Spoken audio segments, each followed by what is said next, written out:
Welcome to Velveta. Sounds of sleep, your serene escape for dreamers, thinkers, and those seeking peaceful rest.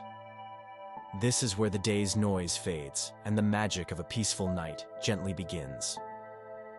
Take a deep, calming breath. Close your eyes. We will guide you with soft-spoken stories and ambient narratives, helping you drift into the peace you deserve. Forget the distractions. Simply listen. Press play, and let your journey to tranquil sleep begin. Sweet dreams await. Welcome, weary traveler, as the tranquil night settles completely around us, carrying with it a new story, a new journey. We leave behind the golden sands of Egypt and turn our gaze now to the sun-drenched rolling hills of ancient Italy, to a tale of legendary origins, fierce ambition, and the humble beginnings of an empire that would rise from a small village to shape the entire Western world for millennia. Tonight, we begin our exploration of Rome, not as the glorious city of emperors and legions we know today, but as a small, struggling settlement founded on the fertile ground of myth and blood. Close your eyes, breathe deeply, and allow your mind to drift on the gentle currents of this ancient narrative, finding deep peace and profound tranquility in the quiet before the storm. The profound stillness that precedes greatness. The overthrow of Rome's last king was not a sudden event, but the culmination of years of resentment, fear, and outrage. Lucius Tarquinius Superbus, remembered forever as Tarquin the Proud, had ruled not with the steady hand of a guardian, but with the clenched fist of a tyrant.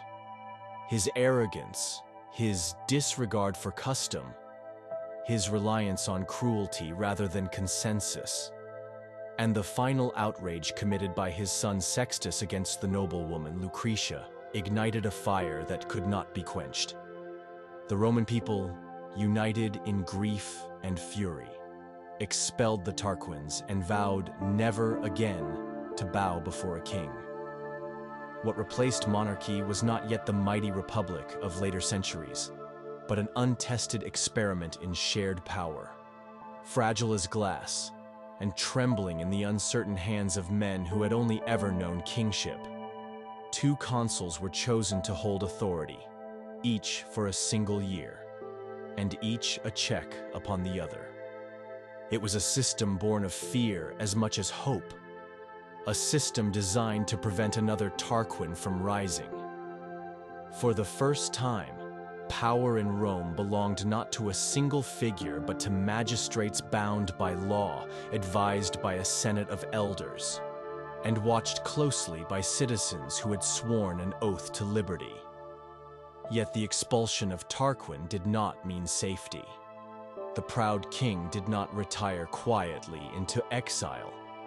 He appealed to allies among the Etruscans, whose cities lay just to the north, and found in Lars Porsena of Clusium a willing champion. To the Etruscans, Rome's rebellion was a dangerous precedent, a spark that might spread to their own subjects.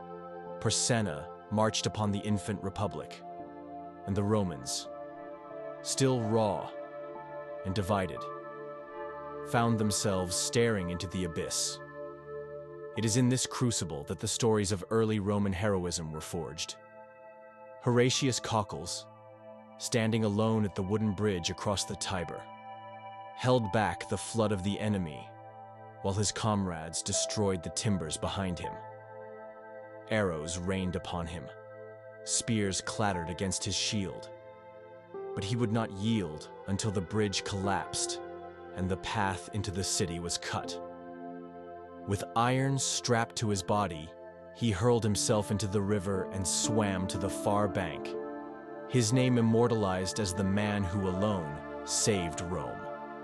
In another tale, Gaius Mucius, later called Scaevola, attempted to assassinate Porsena in his camp, but slew the wrong man. Captured and threatened with torture, he placed his right hand into the fire and held it steady, showing no pain, declaring that Rome held hundreds like him, ready to give their lives.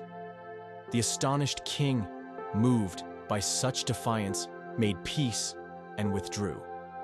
Whether history or legend, these stories defined Rome's self-image, that even when weak, surrounded, and desperate, Romans would never submit, and their courage was as formidable a defense as their walls.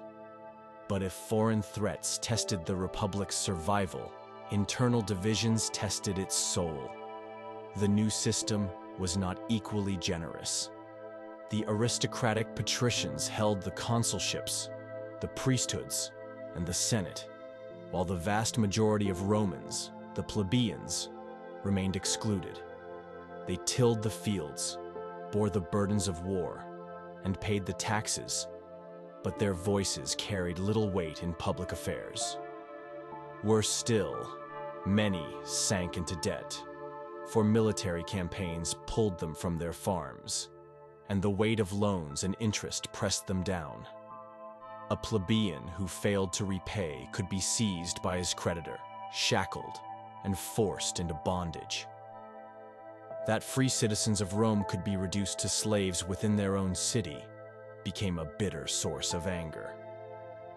In 494 BCE, this anger erupted in what later generations called the First Secession of the Plebs.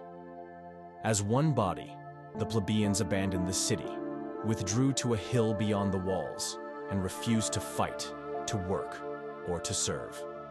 Rome was paralyzed. The patricians, facing ruin, were forced to negotiate. The compromise that emerged created a new office in Roman life, the tribunes of the plebs. These men, chosen from among the common people, were sacrosanct, their persons inviolable, and to harm them was death. They were armed with a single potent weapon, the veto. With a word, they could block decrees, protect individuals from abuse, and stand as guardians of their class. It was not equality, but it was a beginning, a wedge driven into the monopoly of patrician power. The struggle did not end there. Law itself was another battlefield. Until then, justice had been the unwritten property of the elite, administered according to custom and convenience. The plebeians, weary of such ambiguity, demanded written statutes, fixed and public, so that all could know their rights and duties. After years of agitation, their demand was granted. Around 450 BCE, 10 magistrates were appointed to draft laws, and the result was engraved upon bronze tablets and set up in the Forum, the 12 tables. They were blunt, even brutal, prescribing death for certain crimes, enforcing the authority of fathers over families, permitting harsh treatment of debtors. Yet their significance lay not in their content, but in their visibility. For the first time, law was no longer the whisper of the patrician class, but the possession of all. Boys were taught to recite the 12 tables by heart, and though later generations found them primitive, they remained the bedrock of Roman legal thought. From this beginning would grow a tradition that shaped Europe and the wider world. A testament to the plebeians' insistence that liberty required not only magistrates and assemblies, but also clear, binding laws. These early struggles defined the Republic as much as any battlefield. Rome was not yet an empire, nor even a major power. It was still a city on 7 hills, a community of farmers and soldiers, merchants and craftsmen, clinging to its independence amidst stronger neighbors. But within those walls, the habits of liberty, vigilance, and compromise were being forged. The Romans had learned that tyranny could return at any moment if power were concentrated in one hand, and so they built barriers. 2 consuls instead of 1 king, tribunes to shield the plebs, laws carved in metal rather than remembered in rumor. Theirs was a government born of suspicion, jealousy, and constant negotiation. But out of that tension came resilience. The monarchy was gone, but the fear of it lived on, shaping every institution the Republic created. And though these years seemed humble and troubled, they were the foundation stones of a city destined to rise beyond any horizon, destined to claim not only Italy, but the entire Mediterranean as its stage. The Republic, though secured against kings, was far from united. The struggle between patricians and plebeians remained the central drama of its early centuries, a long and bitter contest that shaped the very institutions of Rome. The creation of the tribunate had given the common people a measure of protection, but protection was not the same as equality.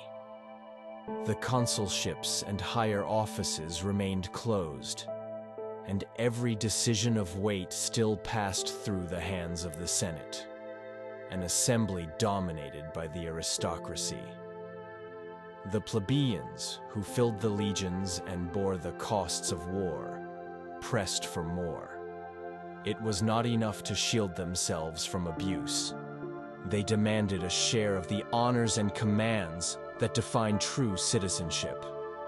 Thus began what historians later called the struggle of the orders. A political conflict fought not with swords, but with protests, secessions, and endless negotiation. For nearly 2 centuries, Rome's internal life would be defined by this contest between classes, each concession wrung from the patricians by the relentless determination of the plebeian body. As the years passed, tribunes grew more assertive. Their vetoes became frequent, their presence in the forum a constant reminder that the Republic was no longer the exclusive domain of patrician families. Yet progress was slow, measured not in sweeping revolutions but in cautious reforms. Each one debated, resisted, and finally conceded when social peace could no longer be maintained. Plebeians sought access to the consulship, and though patricians resisted with fury, eventually the office of military tribune with consular power was created, allowing commoners to share in command, if only in name. Later, the first plebeian consul was elected, a breakthrough that signaled the slow erosion of patrician monopoly. They sought also access to religious authority, for in Rome, religion was never separate from politics. Control of the priesthoods meant control of omens, rituals, and the divine sanction that clothed every act of state. Over time, the gates of these sacred offices were pried open as well, and plebeians entered the augural and pontifical colleges. These gains were hard-won, never granted freely, and each advance left scars of resentment. But they transformed the Republic from an aristocratic club into a more inclusive, though still unequal, commonwealth. Meanwhile, Rome could not afford to look inward alone. The expulsion of the kings had unsettled Latium, that patchwork of towns and tribes surrounding Rome, bound together by language, religion, and rivalry. The Latin League, a loose confederation of these communities, had long balanced Rome's ambitions, sometimes allies, sometimes adversaries. The Latins saw in the new republic both a potential leader and a potential threat.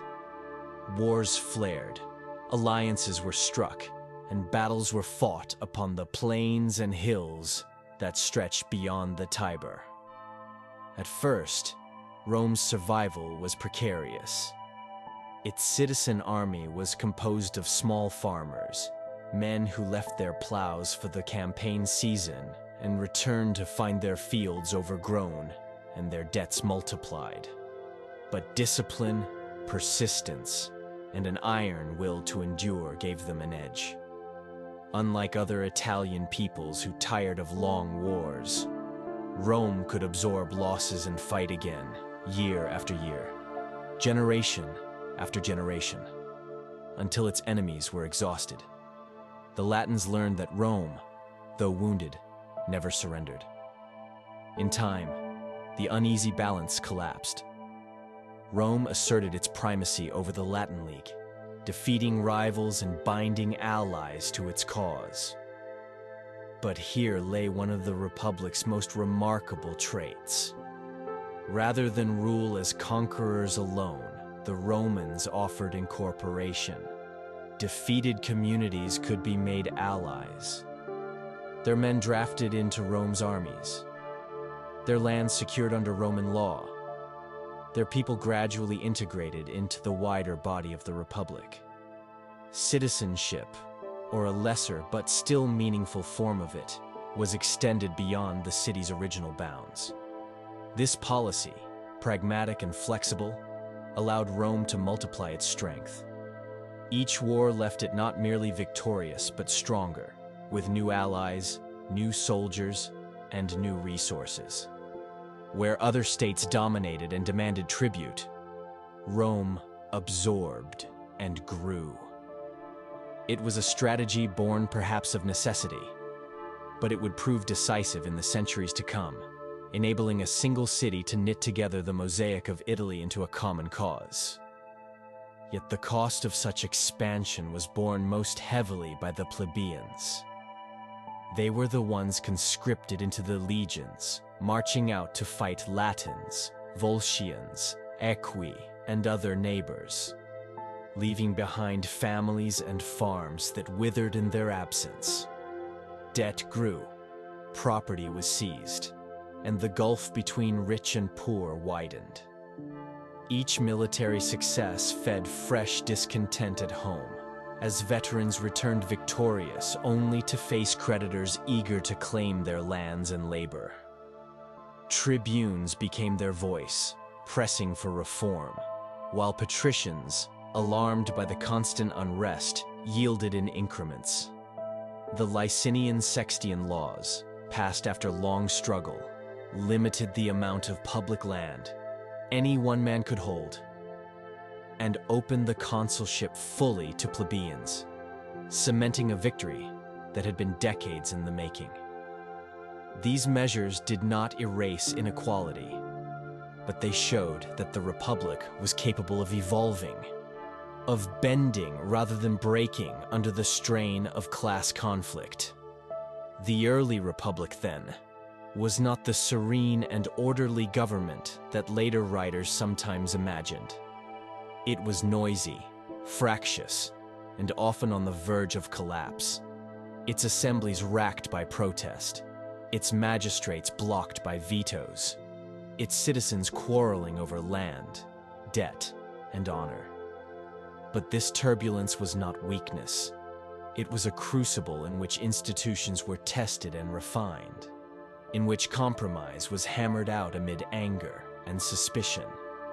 Each concession to the plebeians, each adjustment to the balance of power, made the Republic more resilient, more able to withstand the shocks of war and crisis.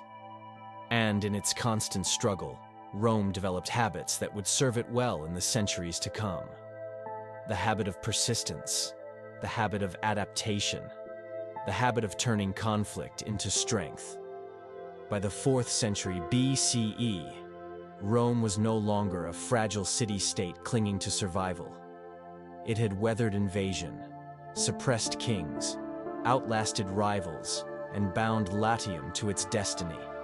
Its citizens had fought not only enemies without, but injustice within.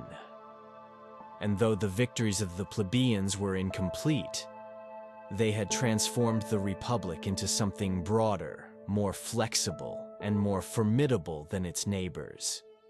In the interplay of patrician pride and plebeian determination, Rome discovered a unique rhythm, a capacity to quarrel bitterly and yet remain united when the trumpets of war called. It was this dual strength, unyielding abroad, argumentative yet adaptable at home, that would carry Rome from a regional power to the master of Italy. And the lessons learned in these years, carved into memory and law, would echo as the Republic marched toward even greater trials. The consolidation of Latium was only the beginning. Once Rome had asserted its leadership over the Latin League, it found itself pressed into new conflicts by geography and necessity. To the south and east lay the rugged lands of the Samnites, a hardy mountain people whose society was built upon clan, warrior valor, and an unyielding independence. Their villages clung to hillsides, their warriors moved like shadows through narrow passes, and their resistance to domination was as fierce as the landscape they inhabited. For decades, Samnites and Romans rubbed against each other uneasily, sometimes allies against common foes, sometimes bitter enemies. Inevitably, tension flared into war, and from the late 4th century BCE onward, Rome and the Samnites would fight a series of grueling struggles that spanned generations. These wars were not minor border skirmishes, but existential tests, brutal contests that demanded adaptation, resilience, and sacrifice. In defeating the Samnites, Rome did not merely secure territory. It learned the arts of persistence and organization that would prepare it for conquests still greater. The First Samnite War erupted when the Campanians, a wealthy and sophisticated people who inhabited the fertile lands around Capua, appealed to Rome for aid against Samnite incursions. Rome, eager to extend its influence southward, responded. Victory came quickly, and peace was signed, but the seeds of enmity had been planted. The Samnites, proud and fierce, could not accept Roman interference in what they considered their rightful sphere. Soon, the fragile peace broke down, and Rome marched again into the mountains. It was in the Second Samnite War, however, that the full weight of the conflict was revealed, a struggle that tested Rome as no previous enemy had done. The Samnites lured the Roman legions into a narrow mountain pass at the Caudine Forks, where the trapped soldiers, unable to fight or flee, were forced to surrender. In a humiliating ritual, the Romans were made to pass under the yoke, bent and degraded, symbols of submission pressed upon men who had sworn never to bow. It was a searing wound to Roman pride, a scar that burned for generations. Yet humiliation, for Rome, was never the end. Unlike other states that might crumble after such disgrace, Rome returned with renewed determination. Each defeat was answered with reform, each setback with greater effort. The legions were restructured, discipline tightened, and new strategies devised to counter the guerrilla tactics of the Samnite warriors. The wars dragged on for decades, and in their course, Rome became something new. The city was no longer merely defending its borders. It was forging an identity as a power destined to dominate all of Italy. Roads were built, not only to supply armies, but to bind the conquered to the center. Colonies were planted. Roman citizens settled upon strategic sites, outposts of Roman law and language extending like a web across the peninsula. Each victory brought not only land, but allies, as Rome perfected its policy of incorporation. Cities that submitted could retain much of their local freedom, provided they supplied troops when Rome demanded. This system, known as the socii, transformed Rome's enemies into partners, swelling the manpower of the legions beyond what the city itself could muster. It was a formula as ingenious as it was pragmatic. Rome never fought alone, but at the head of a coalition that grew stronger with every campaign. The Samnites, however, did not yield easily. Time and again they rallied, joining with other discontented peoples, including the Etruscans, Umbrians, and even remnants of Latin opposition to form leagues against the growing Roman presence. The wars became pan-Italian, sprawling struggles that consumed resources and lives on an immense scale. But Rome's capacity to endure was unmatched. Where others tired, Rome pressed on. Where others sought compromise, Rome demanded submission. By the end of the Third Samnite War, the independence of the mountain tribes had been broken. Their land was crisscrossed by Roman roads. Their sons marched in Roman legions, their future bound to the republic they had fought so desperately to resist. The Samnite Wars had been savage, the terrain harsh, the cost terrible. But Rome emerged not only victorious but transformed. It was now the dominant power of central and southern Italy, its influence stretching from the Apennines to the coastal plains. Yet this expansion was not without consequences. The constant strain of campaigning deepened the tensions within Rome itself. Plebeian soldiers, away for years at a time, returned to find their farms seized by creditors or swallowed by the estates of the wealthy. Victory abroad bred inequality at home, and the seeds of future social conflict were sown in the very soil of conquest. At the same time, the absorption of so many Italian peoples created a republic that was no longer a city-state, but a confederation. Allies outnumbered Romans, yet the city maintained dominance through a careful balance of rewards and obligations. This network of alliances, fragile yet effective, would one day give Rome the manpower to fight wars far greater than those against the Samnites. But it also carried risks of rebellion should that balance ever fail. By the early 3rd century BCE, Rome's supremacy over the Italian heartland was undeniable. Its armies had marched through mountains and valleys, triumphed in battles large and small, and imposed settlements that extended its reach far beyond the limits of a single city.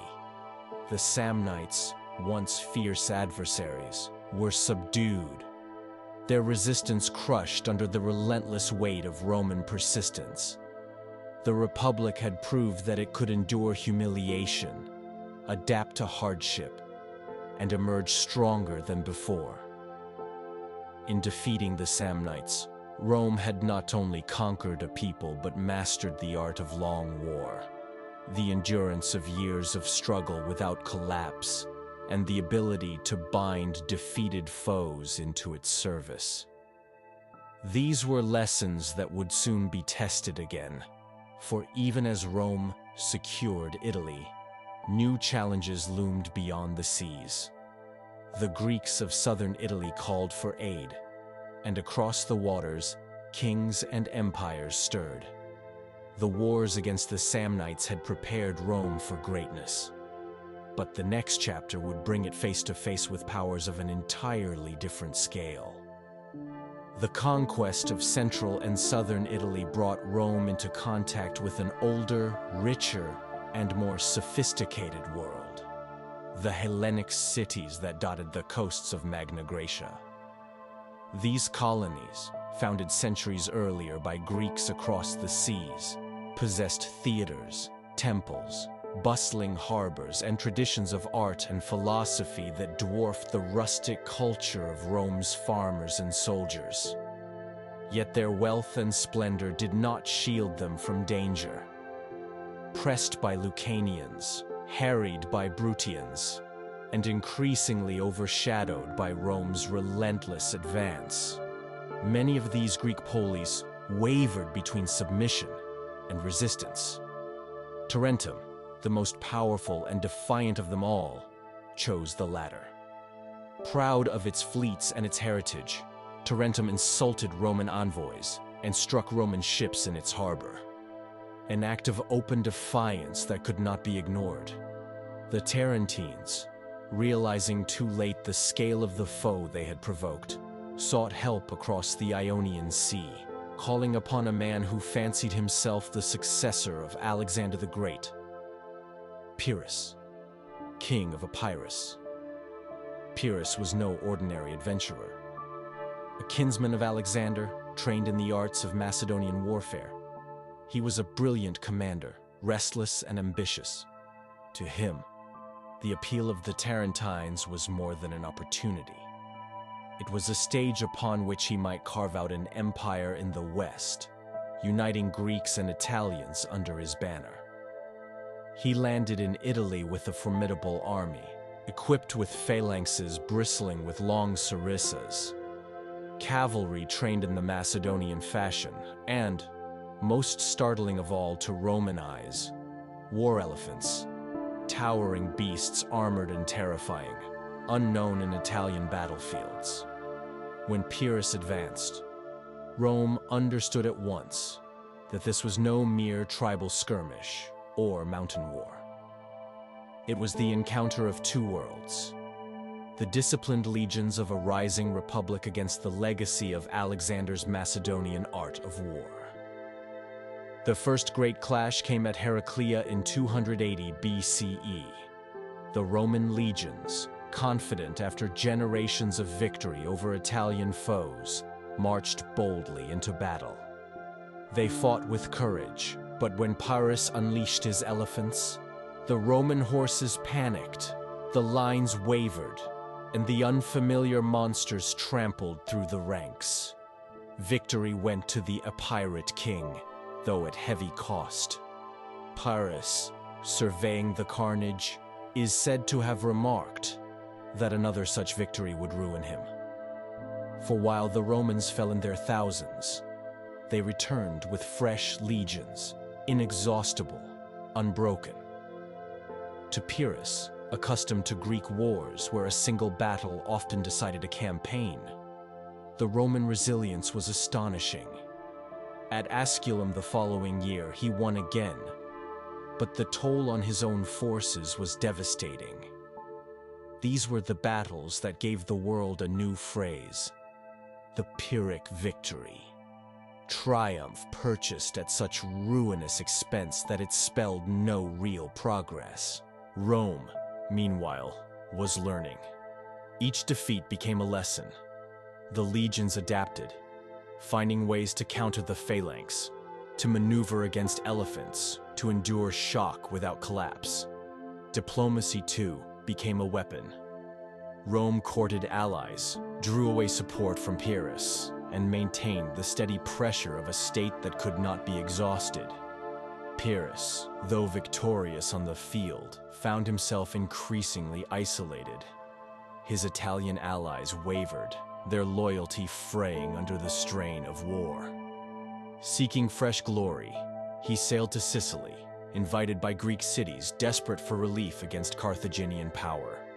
There, he fought not Romans, but another rival empire, gaining victories, yet also sowing resentment through his heavy demands. The Sicilian Greeks soon turned against him, weary of his ambition. Returning to Italy, he faced Rome once more, but his strength was spent. At Beneventum in 275 BCE, the legions stood firm, elephants faltered, and Pyrrhus suffered a defeat that ended his Italian adventure. Disillusioned, he withdrew, leaving Tarentum to its fate. The city soon fell, and with it the independence of the Greek south. The war with Pyrrhus was more than a military episode. It was a revelation. For the first time, Rome had faced the full might of Hellenistic warfare, commanded by one of its most brilliant practitioners, They had endured the shock of elephants, the discipline of phalanxes, and the cunning of a strategist who ranked among the great captains of his age. And though Rome suffered defeats, it never conceded. It absorbed the blows, adapted, and prevailed. In this, the Romans glimpsed their own strength. Not brilliance on the battlefield, but an inexhaustible determination, an ability to recover from loss, to fight again and again until the enemy's will was broken. To Pyrrhus and to the Greeks, it was a bewildering phenomenon. To Rome, it became the essence of their character. With the fall of Tarentum, Rome's dominion stretched unbroken across the Italian peninsula. From the Po Valley to the Straits of Messina, city after city, tribe after tribe, had been drawn into Rome's orbit. Some as full citizens, others as allies bound by treaty, all contributing to the legions that marched beneath the standards of the Republic. Italy was no longer a patchwork of independent states, but a confederation under Roman leadership. The transformation was immense. A century earlier, Rome had been a vulnerable city, struggling against Etruscans, Latins, and Samnites. Now, it stood as the paramount power of Italy, tested against Greek skill and proven in the crucible of relentless war. Yet in achieving mastery of Italy, Rome had set itself on a collision course with powers beyond. To the south and west lay Carthage, mistress of the seas, rich from trade, dominant in North Africa, Sardinia, and Spain. The Sicilian campaigns of Pyrrhus had already brought Rome into uneasy contact with this maritime empire. The future, though unseen, was already taking shape. The defeat of Pyrrhus closed the chapter of Italy's unification, but it opened a door onto the wider Mediterranean, where Rome would face enemies far more dangerous than any mountain tribe or Greek adventurer. The Republic had proven its endurance, but endurance alone would not suffice in the storms to come. For beyond the straits and across the sea waited Carthage, and with it, the greatest struggle Rome had yet known. The defeat of Pyrrhus and the fall of Tarentum left Rome in command of Italy, but power seldom rests quietly. To the south, just across the narrow straits of Messina, lay Sicily, a land of rich fields, prosperous cities, and harbors that commanded the central Mediterranean. It was a prize too tempting to be ignored, yet it was already contested by another great power, Carthage. Founded centuries earlier by Phoenician settlers from Tyre, Carthage had grown into a maritime empire, its ships ruling the seas, its merchants trading from Spain to Egypt, its colonies and possessions scattered across the western Mediterranean. Its strength was not armies of citizen farmers like Rome's, but fleets of warships, mercenary soldiers, and boundless wealth. When the ambitions of Rome and Carthage collided in Sicily, the result was the First Punic War, a struggle that would last nearly a quarter of a century and transform Rome into a naval power for the first time. The spark came in Messina, where a band of mercenaries known as the Mamertines seized control of the city and appealed for aid when Carthage and Syracuse moved against them. The Romans, eager for a foothold in Sicily, answered the call, though the Senate hesitated at first. To many, intervention across the sea seemed reckless, beyond the proper bounds of Roman power. But ambition triumphed, and legions crossed the straits. Carthage, unwilling to yield influence, responded with fleets and mercenaries. Thus began a conflict unlike any Rome had faced. For centuries, Roman war had been fought on land, in fields and hills where infantry could decide the day. Now the decisive arena was the sea, where Carthaginian triremes and quinqueremes held unquestioned superiority. At first, Rome floundered, its ships awkward, its sailors untrained, its legions stranded ashore while Carthage dominated the waves. But Rome was never a people to accept limitation. They studied captured ships, copied their designs, and built fleets of their own. Innovation, born of necessity, gave them the corvus, a boarding bridge that transformed sea battles into infantry combat. When Carthaginian vessels approached, Roman marines dropped the corvus, locked the ships together, and fought as if on solid ground. With this device, the balance shifted. Roman discipline triumphed at Mylae, at Cape Ecnomus, and other engagements. Stunning victories for a people who had been land-bound farmers only a generation before.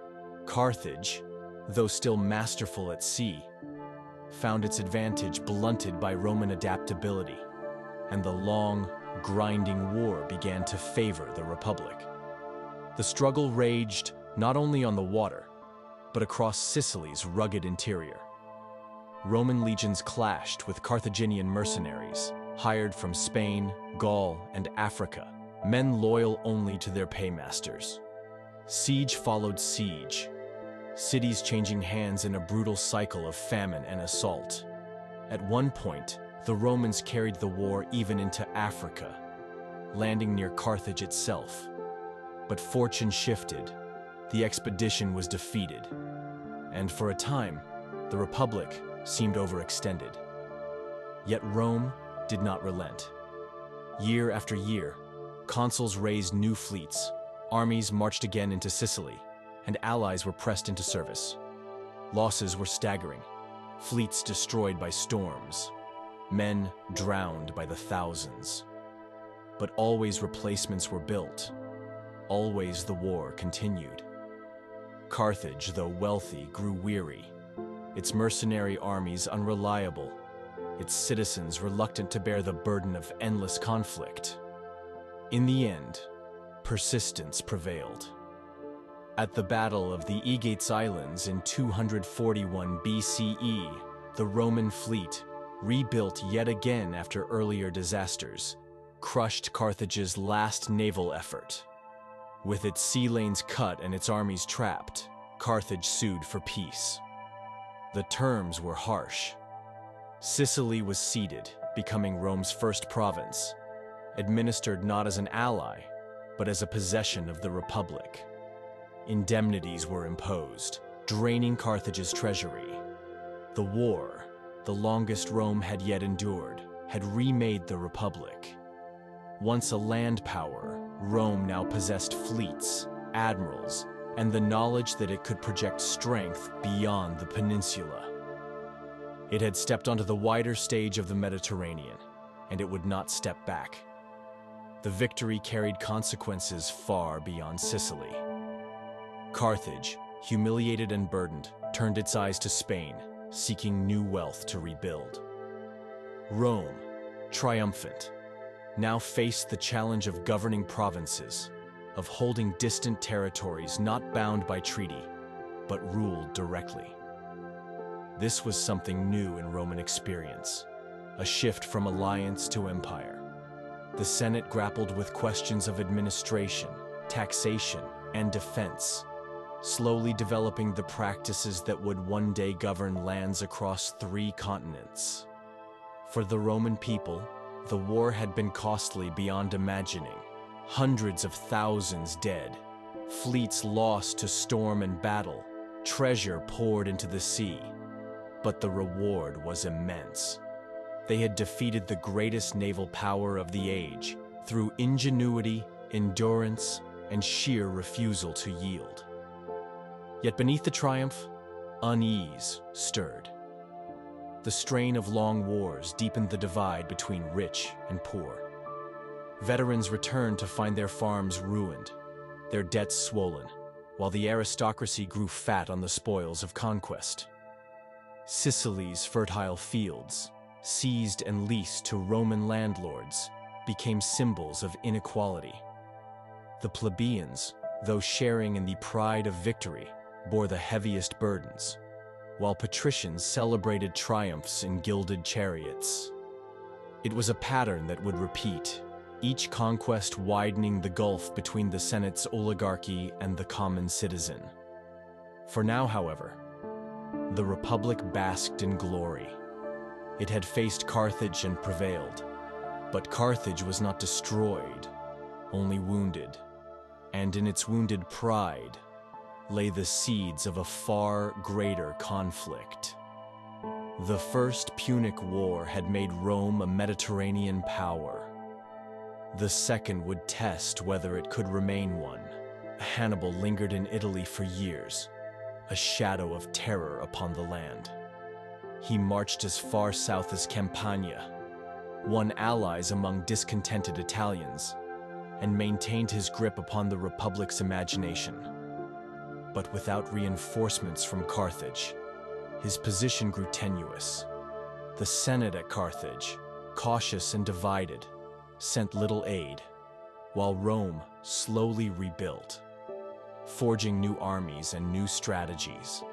The war had entered a new phase, one not of brilliant maneuvers and stunning ambushes, but of endurance, where the Republic's inexhaustible will would be measured against Hannibal's genius. Cannae had been Rome's nadir, its darkest hour. But in that darkness, the steel of its character was tempered. The Republic had been wounded, humbled, nearly destroyed, yet it still lived. And as long as it lived, it would fight on. The aftermath of Cannae left Rome reeling, yet the Republic endured. Hannibal roamed Italy almost at will, his presence a constant reminder of Rome's vulnerability, yet he could not deliver the final blow. City after city watched him pass, some joining his cause, but Rome itself remained unbroken, its walls defiant, its citizens stubbornly resolved. The Senate refused even to consider peace. Messengers from Carthage and envoys from allied states urged negotiation, but the Romans replied with silence or scorn. To yield, they believed, would be to unravel everything they had built. Their only choice was to fight on, no matter the cost. And fight they did, raising new armies year after year, replacing those annihilated by Hannibal, draining every reserve of manpower and wealth. The fields of Italy were scarred, its villages emptied of young men, but still, the Republic endured. In this crucible, a new generation of commanders emerged, men who had grown up in the shadow of Hannibal's genius and sought to match it with innovations of their own. Foremost among them was Publius Cornelius Scipio, later to be called Africanus. The son of a consul slain in battle, he had fought as a youth at Cannae and witnessed the slaughter that seared Rome's memory. Yet rather than despair, he embraced destiny, vowing never to surrender.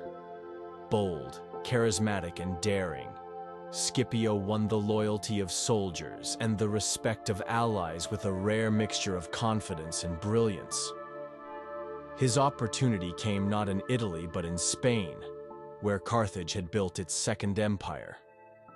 The Barcids held cities rich in silver and manpower, a vital base of supply for Hannibal. Rome resolved to strike there, severing Hannibal's lifeline. Scipio, still young for such command, was entrusted with the campaign, and he seized the chance with audacity. Marching swiftly, he captured New Carthage in a daring assault, taking the city that anchored Carthaginian power in Iberia. His victories continued, each one weakening Hannibal's position, each one proving that Rome could produce generals of genius to match its foes. Meanwhile, Hannibal remained in Italy, undefeated yet increasingly isolated. His hopes of decisive reinforcement dwindled. Carthage, beset by its own divisions, sent only limited aid, and Rome's grip on its allies, though shaken, slowly tightened again. Fabius's delaying tactics, once derided, now bore fruit, buying time for Rome to recover and deny Hannibal the decisive confrontation he craved. Cities that had defected to Hannibal began to doubt his cause, seeing that Rome still stood, that Rome still fought. His Italian adventure, though filled with brilliance, was becoming a stalemate, and stalemate favored the Republic with its endless reserves. Hannibal's genius remained undimmed, but genius could not conjure fresh legions from across the sea. By 204 BCE, Scipio had cleared Spain of Carthaginian power, driving out Hannibal's brothers and securing the peninsula for Rome. With Iberia lost, Carthage was vulnerable, its wealth diminished, its prestige shaken. Scipio, bold as ever, proposed to carry the war directly to Africa, forcing Carthage to recall Hannibal and decide the struggle once and for all upon its own soil. The Senate hesitated, wary of such audacity, but Scipio's determination prevailed. Crossing into Africa, he allied with Numidian princes, turning their swift cavalry to Rome's side, and struck at Carthaginian holdings with ruthless efficiency. Panic gripped Carthage. Hannibal was summoned home. His long campaign in Italy ended not by defeat, but by necessity.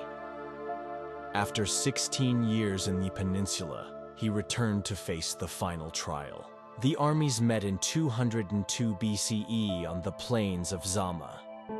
Hannibal, though seasoned, faced an opponent who had studied him carefully and devised counters to his tactics.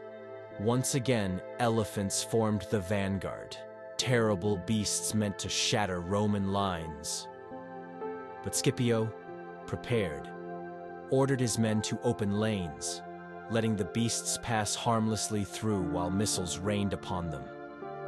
Roman discipline held firm, and the elephants, confused and frightened, turned upon their own ranks. Hannibal's infantry, veterans of decades of war, fought bravely, but Scipio's legions pressed relentlessly.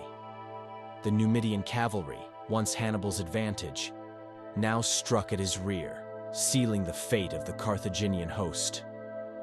Surrounded and overwhelmed, Hannibal's army collapsed. Carthage sued for peace, and the Second Punic War, after nearly 2 decades, was finally at an end. The terms were crushing. Carthage surrendered its fleet, paid enormous indemnities, and renounced its empire. It could no longer wage war without Rome's permission. Once the master of the Western Mediterranean, Carthage was reduced to a client, its independence little more than a shadow. For Rome, the victory was total, a triumph not only of arms, but of endurance. Against the greatest general of the age, against defeat after defeat, against losses that would have shattered any other state, Rome had stood firm, adapted, and prevailed. The Republic emerged stronger, its prestige unmatched, its influence spreading across the seas. Sicily, Sardinia, Corsica, Spain, these were now Roman dominions, provinces administered in the name of the Senate and people. The Republic was no longer merely Italian, it was Mediterranean. Yet the war had left scars. The fields of Italy had been ravaged, countless citizens had perished, and the gulf between rich and poor widened further. Wealth flowed from Spain and Sicily, enriching the aristocracy, while veterans returned to poverty and dispossession. The seeds of future turmoil were sown even amid victory.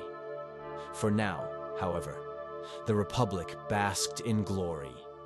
Scipio returned to Rome hailed as Africanus, savior of the state, conqueror of Hannibal. The Senate, triumphant, looked outward, eyes fixed on new horizons.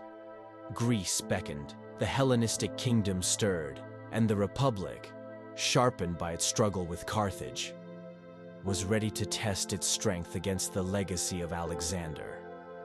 Hannibal, defeated but not forgotten, withdrew into exile, a wandering figure whose name would forever haunt Rome's memory.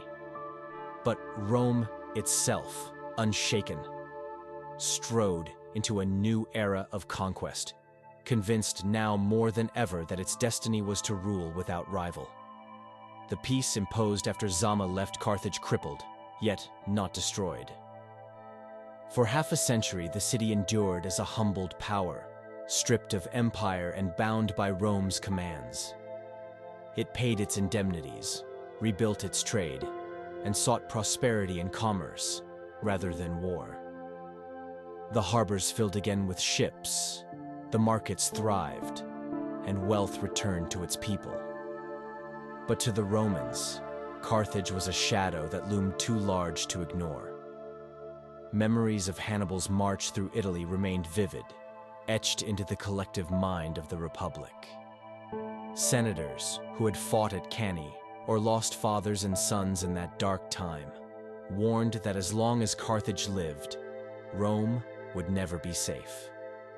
Foremost among these voices was Marcus Porcius Cato, stern and unyielding, who ended every speech, no matter the subject, with the same refrain: Carthago delenda est. Carthage must be destroyed. The final spark came not from Carthage's aggression, but from its very survival. In defiance of Rome's restrictions, it armed itself against the Numidians, neighbors who raided its lands and were favored allies of the Republic. Though Carthage fought only to defend its borders, Rome seized the moment. Accusations of treaty breaking provided the excuse long desired. War was declared, and Roman legions sailed across the sea, descending upon a city that, though wealthy, was forbidden from maintaining a real army. Carthage, realizing its doom, resisted with desperate courage. Citizens melted their jewelry to forge weapons, women cut their hair for bowstrings, and every wall, every street, became a battlefield. It was not merely a war, but a siege of annihilation, drawn out for 3 years, in which hunger, fire, and sword consumed the once proud city. In 146 BCE, under the command of Scipio Aemilianus, grandson by adoption of the great Africanus, the Romans finally breached the defenses. The fighting was savage, house to house, as the Carthaginians resisted with the ferocity of those who knew there would be no mercy. Flames devoured the city as Roman soldiers pressed forward, and for 6 days the struggle raged. When at last the final stronghold fell, Carthage was no more. Its walls were torn down, its harbors wrecked, its people slaughtered or sold into slavery. Ancient writers tell us that Scipio, watching the city burn, wept for its fate, reflecting on the mortality of all empires, even Rome. But sentiment did not alter policy. The Senate decreed that Carthage be erased, its lands declared Ager Publicus, public land of Rome, its very memory a warning to all who might defy the Republic. The site was cursed, and for generations, no city would rise upon its ashes. The destruction of Carthage was more than the end of a rival. It was the final act in a struggle that had spanned a century, 3 wars, and countless lives. With Carthage gone, Rome stood unchallenged in the Western Mediterranean. Sicily, Sardinia, Corsica, Spain, and now North Africa formed the growing constellation of provinces under Roman rule. Governors, taxes, and garrisons extended the reach of the Senate across seas and continents. The Republic, once a city-state, was now an empire in all but name. Its legions feared from the Pillars of Hercules to the Aegean. Yet alongside triumph came new burdens: the management of vast territories, the integration of diverse peoples, the temptation of wealth, and the corrosive effects of unchecked power. The wars against Carthage had forged Rome's strength, but they had also planted the seeds of its internal troubles. For the conquest of the Mediterranean brought riches beyond imagining into Roman hands. Silver from Spain, grain from Africa, slaves from every corner of the known world poured into the Republic, reshaping its society. Aristocrats grew richer still, buying vast estates worked by slave labor, while the small farmers who had long formed the backbone of the legions found themselves ruined, displaced, and driven into the swelling streets of Rome. There, idle and impoverished, they became a volatile force, dependent on the largesse of politicians who sought their votes with promises of bread and spectacle. The balance between patrician and plebeian, once the engine of Rome's adaptability, now tilted dangerously toward oligarchy and unrest. The Republic had triumphed abroad, but at home, the harmony of its early centuries frayed. Still, in the years after Carthage's fall, the Romans could scarcely imagine their own vulnerability. To them, the destruction of their ancient rival was the crowning proof of destiny. They believed themselves chosen to rule, hardened by war, guided by the gods, superior in discipline and courage to all others. Carthage had been the greatest threat they had ever faced, and it lay in ruins. Who could now stand against them? To the east, the kingdoms born of Alexander's empire still held sway: Macedon, Seleucid Syria, Ptolemaic Egypt. But they too would soon feel the weight of Roman arms. For once Carthage was gone, nothing restrained Rome's march into the Greek world, where armies and ideas alike would test the Republic in new and unexpected ways. The Third Punic War thus closed a chapter of fear and rivalry, and opened another of unchallenged supremacy. The memory of Hannibal still haunted Rome, but it was now a ghost, a tale to frighten children and inspire generals, not a living threat. In its place rose the vision of empire without rival, of seas ruled by Roman fleets, of provinces feeding the appetite of an ever-expanding city. Yet beneath the triumph, cracks widened. The destruction of Carthage had proven Rome's might, but it had also unleashed forces that would one day shake the Republic to its core. For empire brings not only glory, but greed, not only victory, but decay, and in the smoldering ruins of Carthage lay both the apex of Roman power and the shadow of its future struggles. Peace after the First Punic War was uneasy and bitter. Carthage, stripped of Sicily and forced to pay a crushing indemnity, turned to new horizons. In Spain, rich in silver mines and fertile plains, it built a fresh empire under the leadership of the Barcid family. Hamilcar Barca, the veteran general of the First War, established Carthaginian dominion along the Iberian coast, training his sons in the arts of war and instilling in them a burning hatred of Rome. His eldest, Hannibal, grew up in this forge of resentment. As legend tells, when still a boy, Hannibal was brought by his father to the altar and made to swear eternal enmity toward the Republic. This oath, carved into his soul, would one day hurl him across mountains and rivers to strike at Rome itself. By the time Hannibal assumed command in Spain, Carthage's presence there was strong, stretching beyond the Ebro River. Rome, wary of this rising power, demanded limits, recognizing Carthaginian control south of the Ebro but claiming protection over Saguntum, a city farther south that had allied itself with the Republic. When Hannibal attacked and captured Saguntum, Rome declared war. It was the opening of a conflict that would shake the Mediterranean and bring the Republic to the brink of ruin. The stage was set for a contest not merely of armies but of wills, between a city that refused to yield and a commander whose genius defied expectation. Hannibal's strategy was bold, audacious beyond belief. Instead of defending Spain or waiting for Rome to strike Africa, he chose to carry the war into Italy itself, the very heart of Roman strength.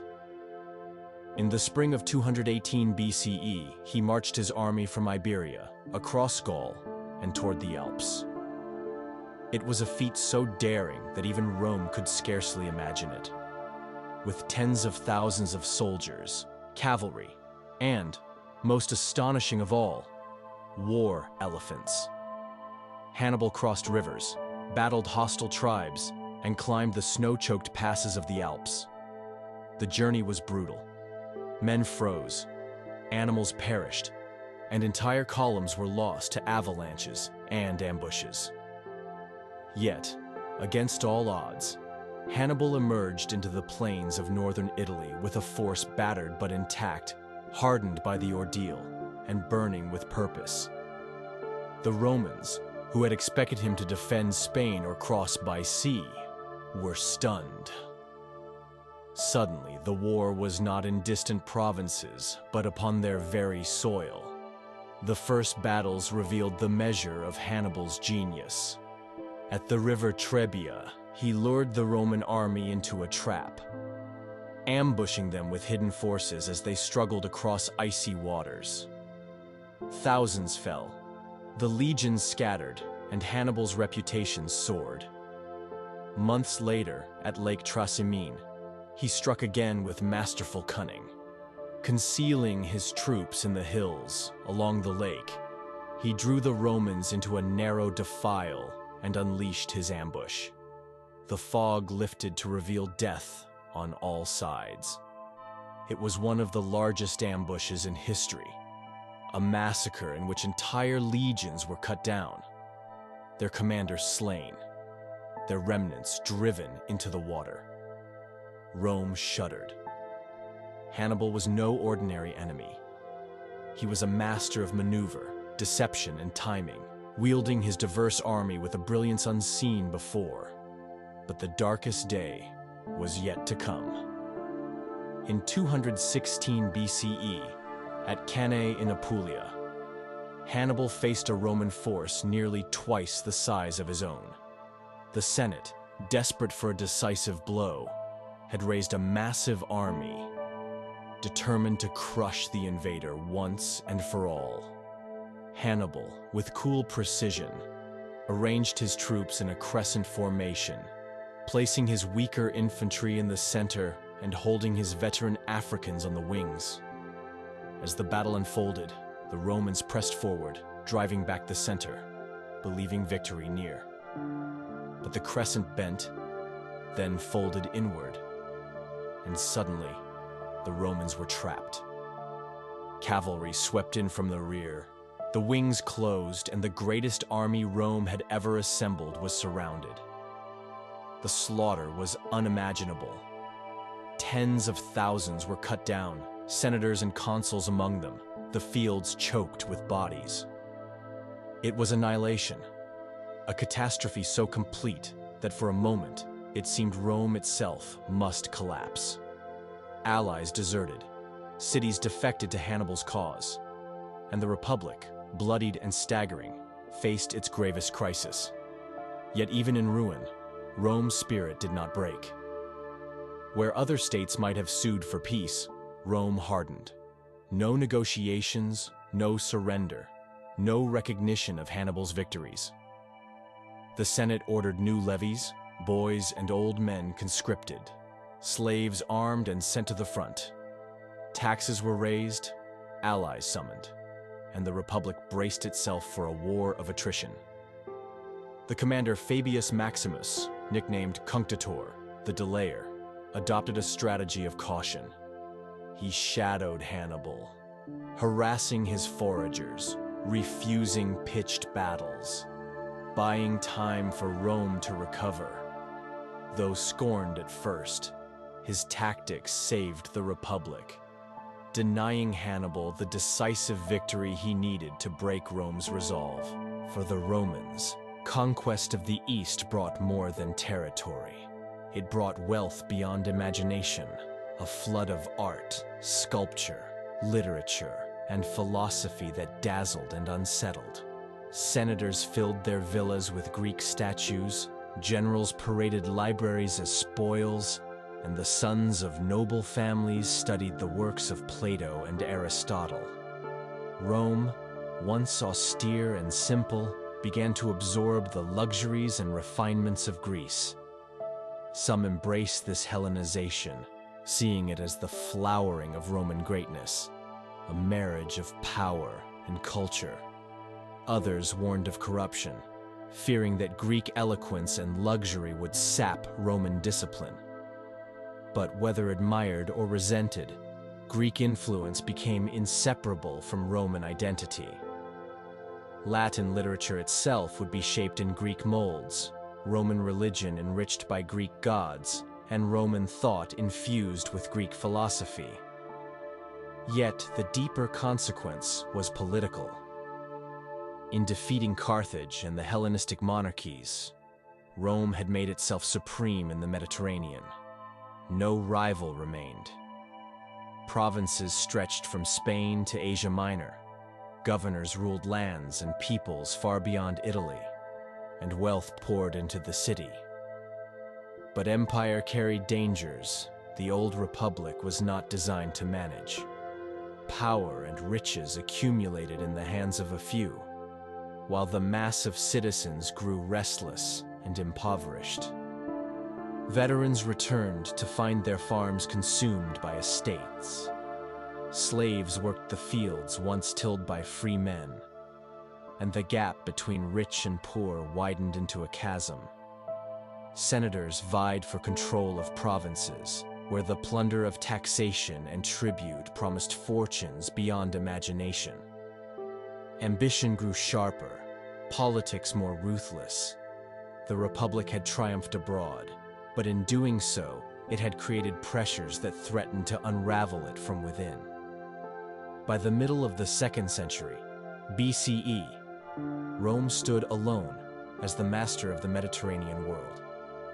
Its legions had crushed Carthage, humbled Macedon, defeated the Seleucids, and cowed Greece into submission. The seas were Roman seas, the provinces Roman provinces, the future seemingly Roman by right of conquest. Yet beneath the marble trophies and triumphal processions, the Republic was changing. It was no longer the modest commonwealth of citizen farmers who had once seceded for their rights. It was an empire, and empires bring not only glory, but greed, not only power, but peril. The stage was set for new conflicts, not against foreign kings, but within the city itself, where the struggle for wealth, reform, and control would shake the foundations of Roman society. The heirs of Alexander had fallen. Now Rome would have to face itself. The conquest of the Mediterranean brought Rome untold power.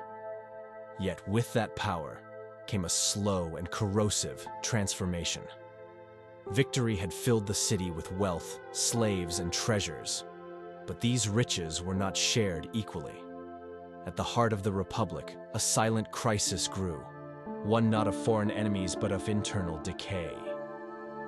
For centuries, Rome's strength had rested upon the smallholder farmer, the citizen soldier who tilled his own fields and marched under the standards of the legions. These men were the backbone of the Republic, bound to it by duty and loyalty. But empire undermined this foundation. While they fought abroad, their farms lay neglected, debts mounted, and when they returned, they often found themselves dispossessed, their land swallowed up by great estates owned by the wealthy elite. These estates, the latifundia, were worked not by Roman citizens, but by vast numbers of slaves captured in war, whose labor was cheap and unending. The result was ruin for the free poor, prosperity for the rich, and a widening gulf between the classes that no victory abroad could conceal. The streets of Rome began to swell with displaced citizens. Veterans, once proud defenders of the Republic, became beggars in their own city, dependent upon the grain dole or the generosity of patrons. The Senate, composed of aristocrats enriched by conquest, paid little heed.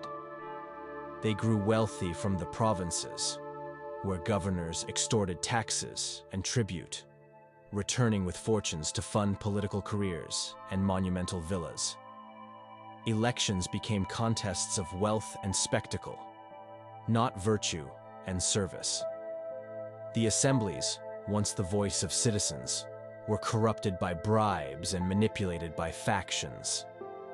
The ideals of the Republic, shared power, civic duty, equality before the law, were hollowed by the reality of greed. Yet amid this decay, voices arose that demanded reform, voices that challenged the Senate's monopoly and sought to restore the balance that had once made Rome strong. Chief among them were two brothers, Tiberius and Gaius Gracchus. Tiberius Gracchus, elected tribune in 133 BCE, saw with clarity the crisis that faced the Republic. The small farmer was vanishing, the legions shrinking, and the Republic itself endangered.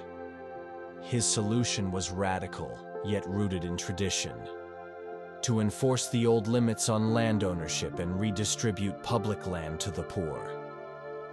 It was not a new idea, but no one before had dared to press it against the Senate's will. Tiberius bypassed the Senate, appealing directly to the assembly of the people. The response was electric. The dispossessed rallied to him, seeing in his proposals the hope of renewal. But the Senate was outraged, not only at the substance of the reform, but at the method. To them, Tiberius threatened the balance of the state, overturning centuries of custom and precedent. When he sought re-election as tribune, breaking another tradition, the fury boiled over. On the day of the vote, senators and their supporters stormed the forum, armed with clubs and stones. Tiberius and hundreds of his followers were beaten to death, their bodies thrown into the Tiber.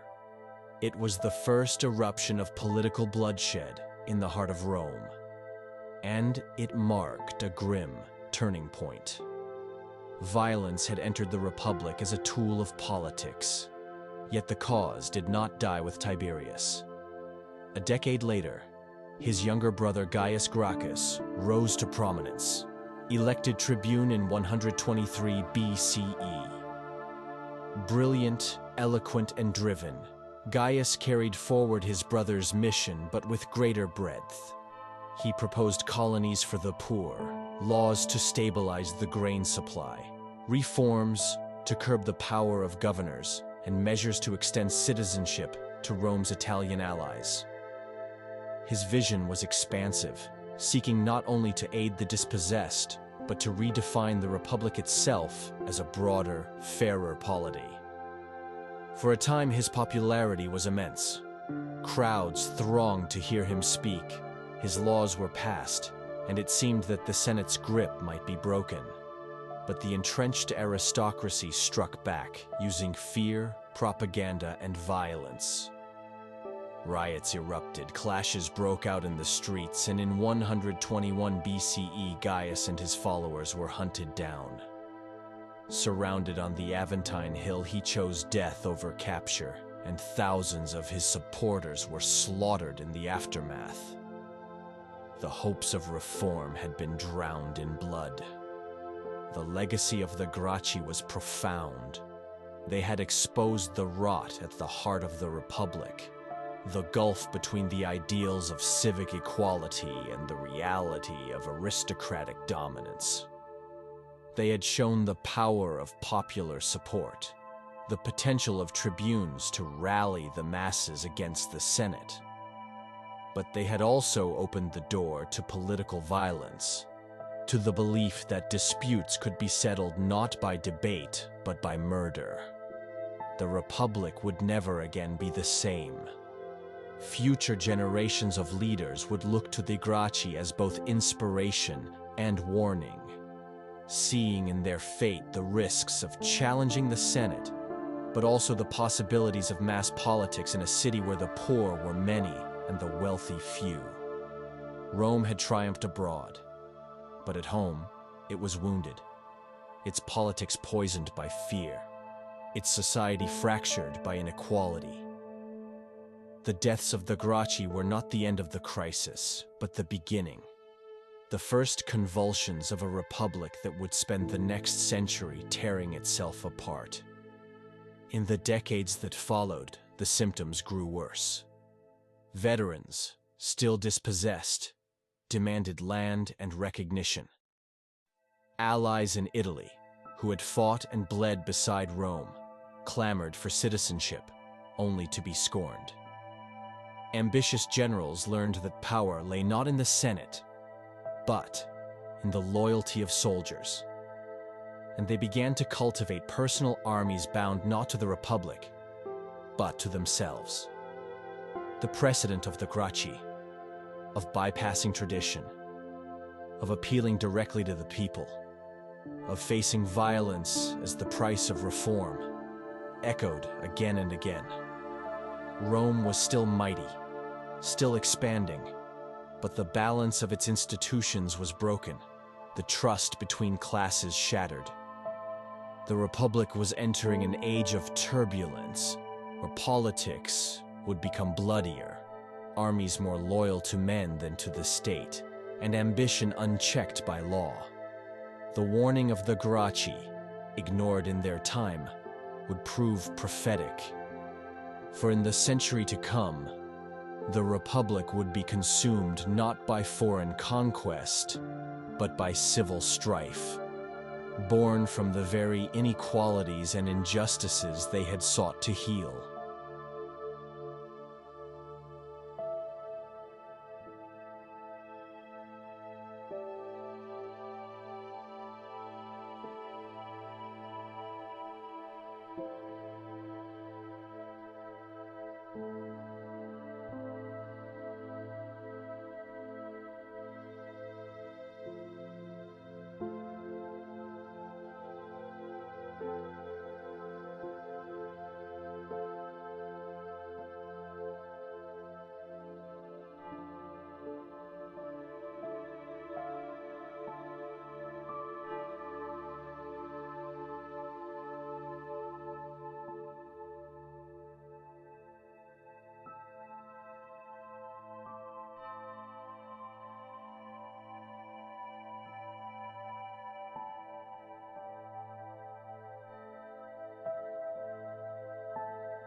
Sulla departed east to fight Mithridates, leaving Rome in uneasy hands.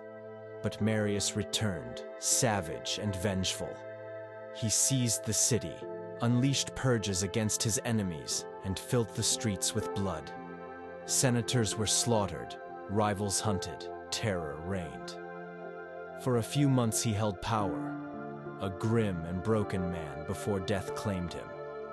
When Sulla returned from the east, victorious over Mithridates, he found Rome again in turmoil.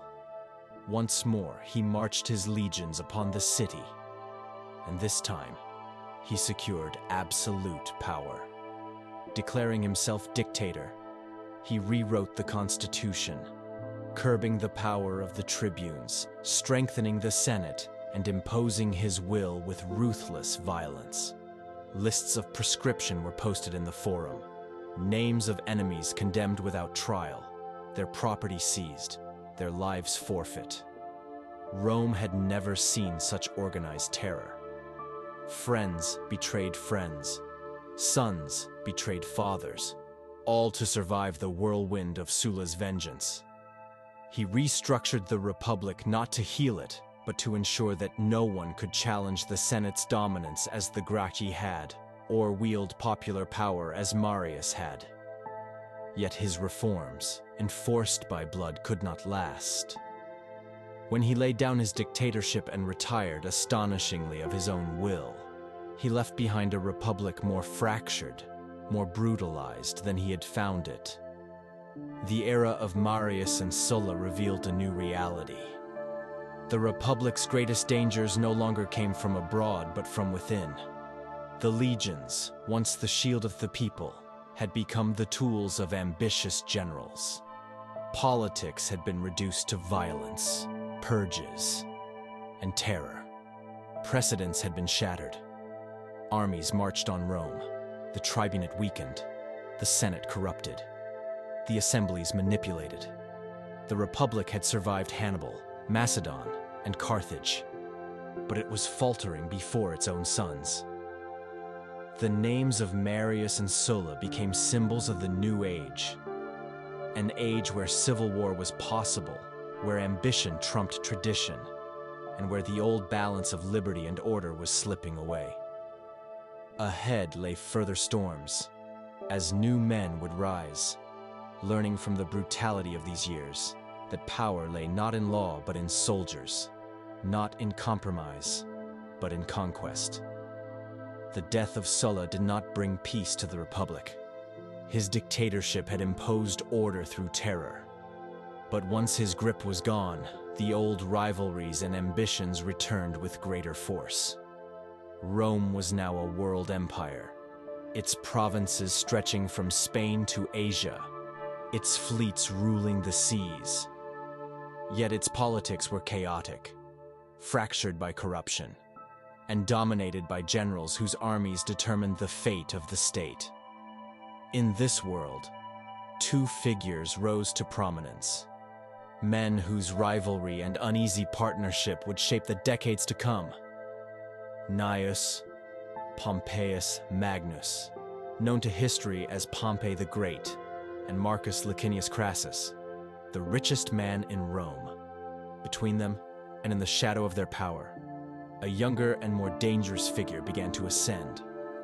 Gaius Julius Caesar. Pompey's career began under Sulla, who recognized his talent and ambition. He was bold, confident, and ruthless, earning early victories in Africa and Spain that brought him fame even before he had held the traditional offices of the Republic. His soldiers adored him, calling him Magnus in imitation of Alexander, and the Senate, though wary of his power, could not deny his success. Crassus, by contrast, was not celebrated for brilliance in the field, but for his wealth. He had grown rich through shrewd speculation, buying the properties of those prescribed by Sulla and exploiting fires in Rome by sending his own crews to offer help at a price. His money bought him influence, clients, and soldiers. Together, These two men embodied the new Rome. Generals who commanded armies independent of the state, and aristocrats whose wealth and ambition outweighed tradition. Their paths crossed dramatically during the Great Slave Revolt led by Spartacus. In 73 BCE, Spartacus, a gladiator of Thracian origin, escaped from a training school in Capua with a handful of companions. What began as a desperate flight swelled into a massive uprising. Tens of thousands of slaves, gladiators, and desperate men flocked to his banner. For 2 years, Spartacus's army roamed Italy, defeating Roman forces again and again, spreading terror through the countryside. He dreamed not merely of plunder, but of freedom, perhaps even of escape across the Alps. Rome, humiliated by the defeats, turned at last to Crassus, who took command with stern discipline. He restored order through iron methods, reviving decimation, the ancient punishment of executing 1 in 10 soldiers for cowardice, and he crushed the rebellion with ruthless efficiency. Spartacus fell in battle, and 6,000 survivors were crucified along the Appian Way, their bodies a grim warning to any who might challenge Rome's power. Yet Crassus did not enjoy sole credit. Pompey, returning from Spain at the close of the war there, encountered fleeing bands of rebels and claimed to have ended the war himself. The rivalry between the two men deepened, even as they were elected consuls together, their uneasy partnership enforced by necessity rather than trust.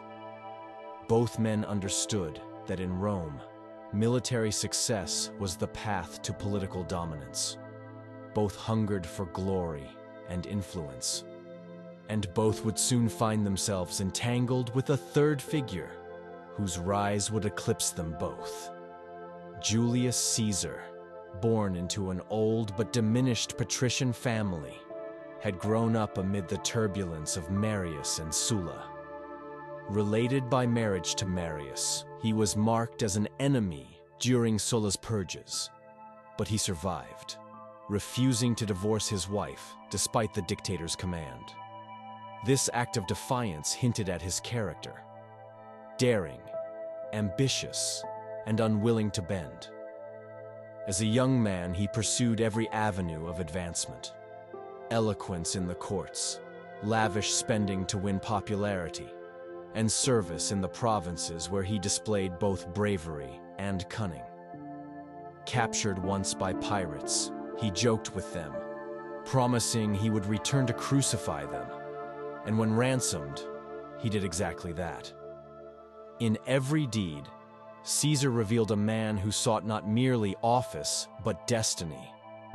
By the 60s BCE, Rome faced crises on multiple fronts: piracy in the Mediterranean, rebellion in the provinces, and unrest in the city. Pompey had triumphed in the east, defeating Mithridates of Pontus and sweeping through Asia, Syria, and Judea, adding vast territories to the Republic's dominion. His campaigns brought immense wealth and prestige, but also suspicion from the Senate, which feared his power.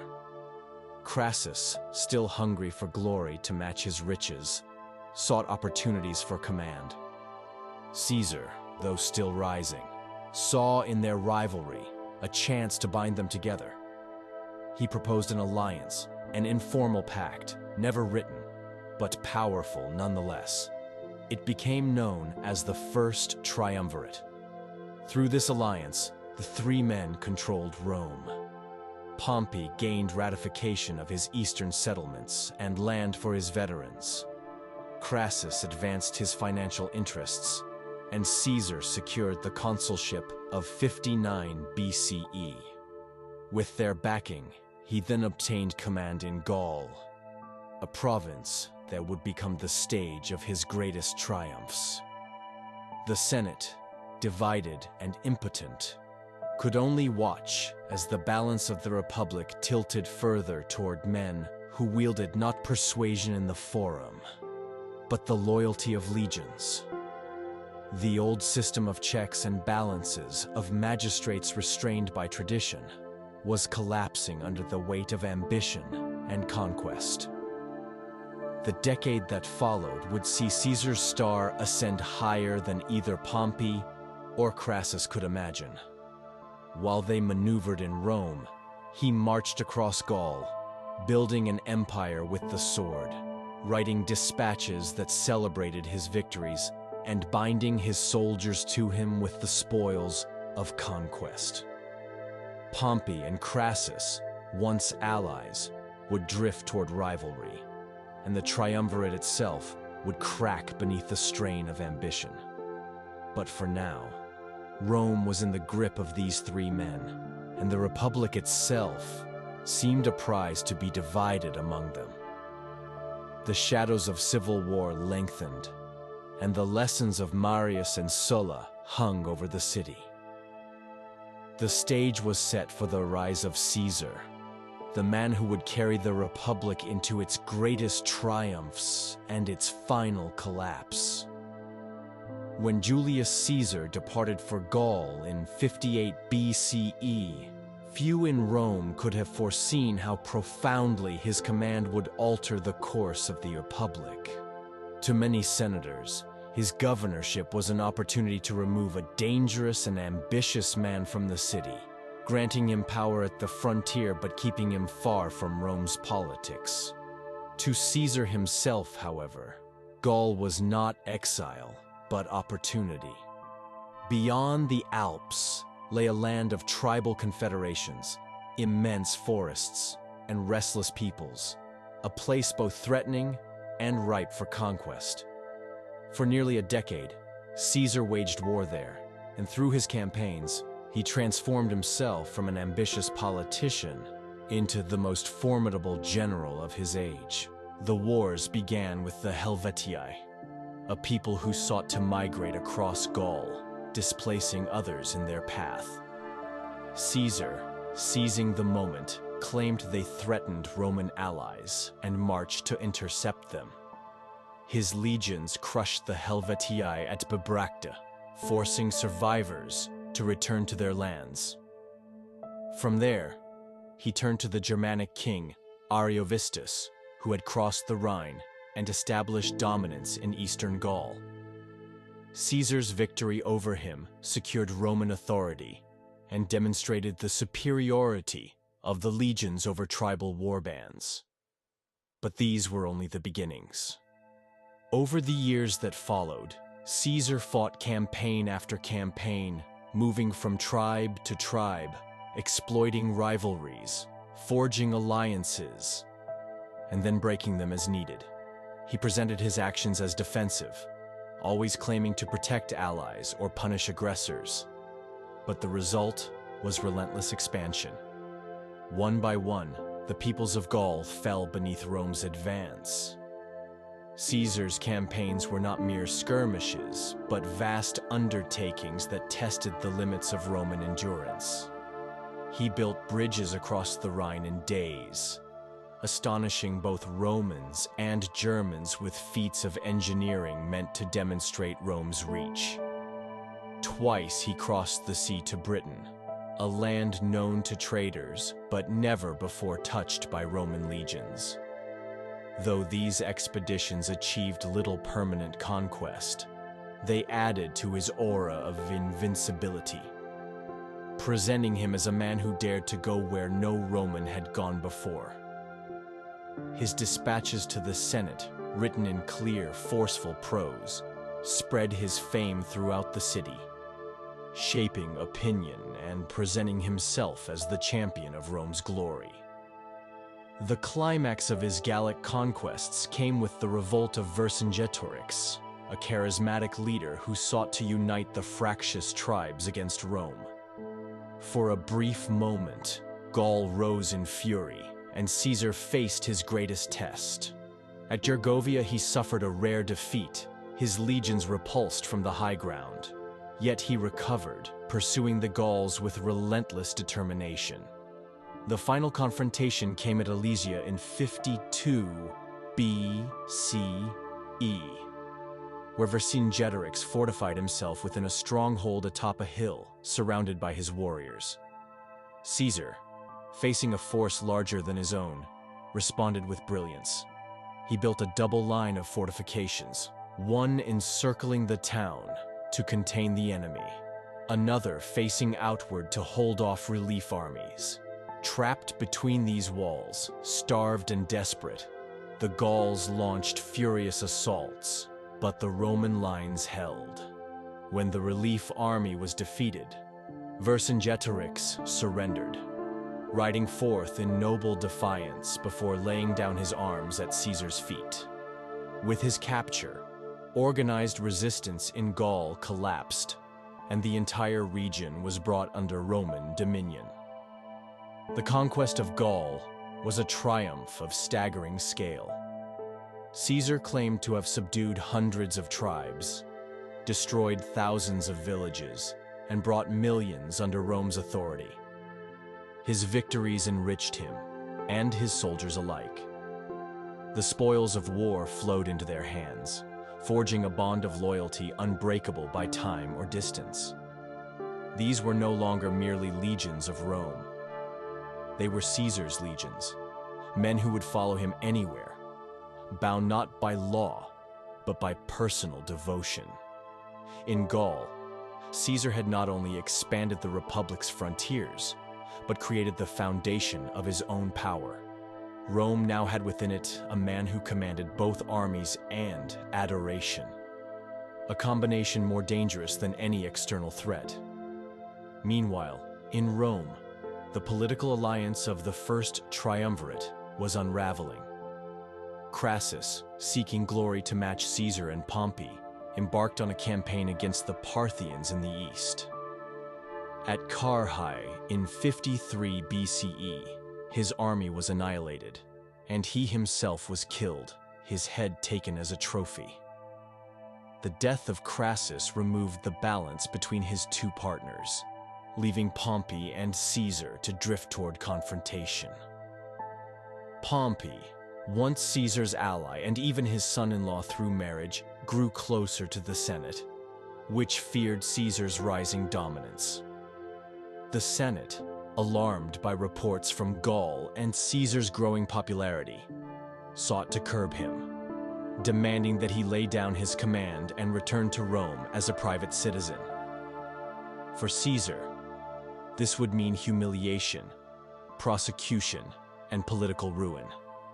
For the Senate, it was a test of whether law could restrain ambition. The moment of decision came in 49 BCE.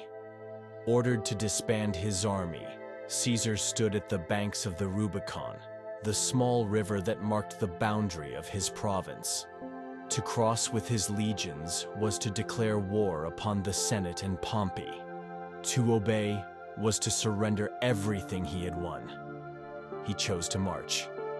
According to legend, he uttered the words, "Alea iacta est," the die is cast, and led his soldiers across.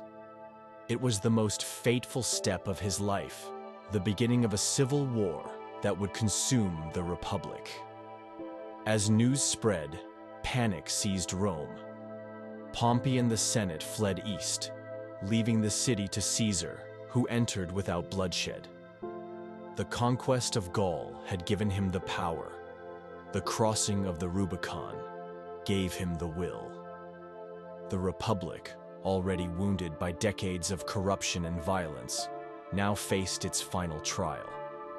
The clash between Pompey and Caesar, between the authority of the Senate and the ambition of a single man.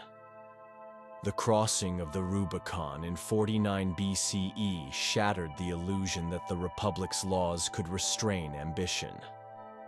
Caesar's march southward sent shockwaves through Italy. Towns opened their gates, veterans rallied to his banner, and ordinary citizens cheered his advance. Pompey, unprepared for such speed, withdrew with the Senate to Brundisium, and then across the Adriatic, vowing to raise the East in his defense. Caesar, in a dazzling sweep, secured the heart of Italy, then turned west to Spain, where Pompey's legates commanded powerful legions. In a swift campaign, he defeated them, declaring afterward that he had fought an army without its general, and that soon he would face a general without his army. Returning to Rome, he secured his election as consul and prepared to cross the sea in pursuit of Pompey himself. The confrontation came in Greece. Pompey commanded a formidable force, drawn from the wealth and manpower of the eastern provinces. He held the Senate's backing, the loyalty of many aristocrats, and the support of fleets that outnumbered Caesar's. By contrast, Caesar's legions were battle-hardened veterans of Gaul, fiercely loyal but fewer in number, and strained by years of campaigning. The first clash at Dyrrhachium nearly ended in disaster for Caesar, as Pompey's superior forces drove him back and threatened to surround him. Yet Pompey, cautious, failed to press his advantage. Caesar, resilient as ever, regrouped and maneuvered toward Thessaly, where the decisive battle would be fought. At Pharsalus in 48 BCE, the fate of the Republic hung in the balance. Pompey's army was larger, his cavalry superior, his position seemingly unassailable. Confident, he planned to use his horsemen to outflank Caesar's smaller force. But Caesar, anticipating the move, concealed reserves of infantry behind his cavalry. When Pompey's horsemen charged, they were stunned to meet disciplined legions instead of fleeing riders. Driven back, they collapsed into chaos, and Caesar's veterans pressed the attack. The line buckled, Pompey's army crumbled, and the greatest general of the Senate was undone by the relentless precision of Caesar's men. The slaughter was immense, the victory complete. Pompey himself fled, abandoning his camp, his legions, and the cause of the Senate. The Republic, already fragile, cracked under the weight of defeat. Pompey sought refuge in Egypt, a kingdom torn by its own dynastic struggles between the young Ptolemy XIII and his sister Cleopatra. He believed his reputation and former alliance with their father would guarantee safety. Instead, he was betrayed. As he stepped ashore, he was stabbed to death by courtiers eager to curry favor with Caesar. His head was cut off, his body left unburied. When Caesar arrived days later, he was presented with the grisly trophy. Far from rejoicing, he is said to have wept, turning away in sorrow at the fate of a man who had once been his ally, his son-in-law, and his rival. The death of Pompey marked the end of one era of the Republic. The Senate's champion was gone, its armies shattered, and Caesar stood unchallenged, the most powerful man in Rome. Yet the war was not over. Caesar became entangled in the politics of Egypt, aligning himself with Cleopatra in her struggle against her brother. Their alliance, both political and personal, produced a son, Caesarion, and ensured that Egypt would remain a client of Rome under Cleopatra's rule. From Alexandria, Caesar turned back to mop up resistance in the provinces. He defeated Pharnaces of Pontus with stunning swiftness, dismissing the victory with the famous words, "I came, I saw, I conquered." He returned to Africa, where the remnants of Pompey's supporters, the so-called Optimates, rallied under Cato and Metellus Scipio.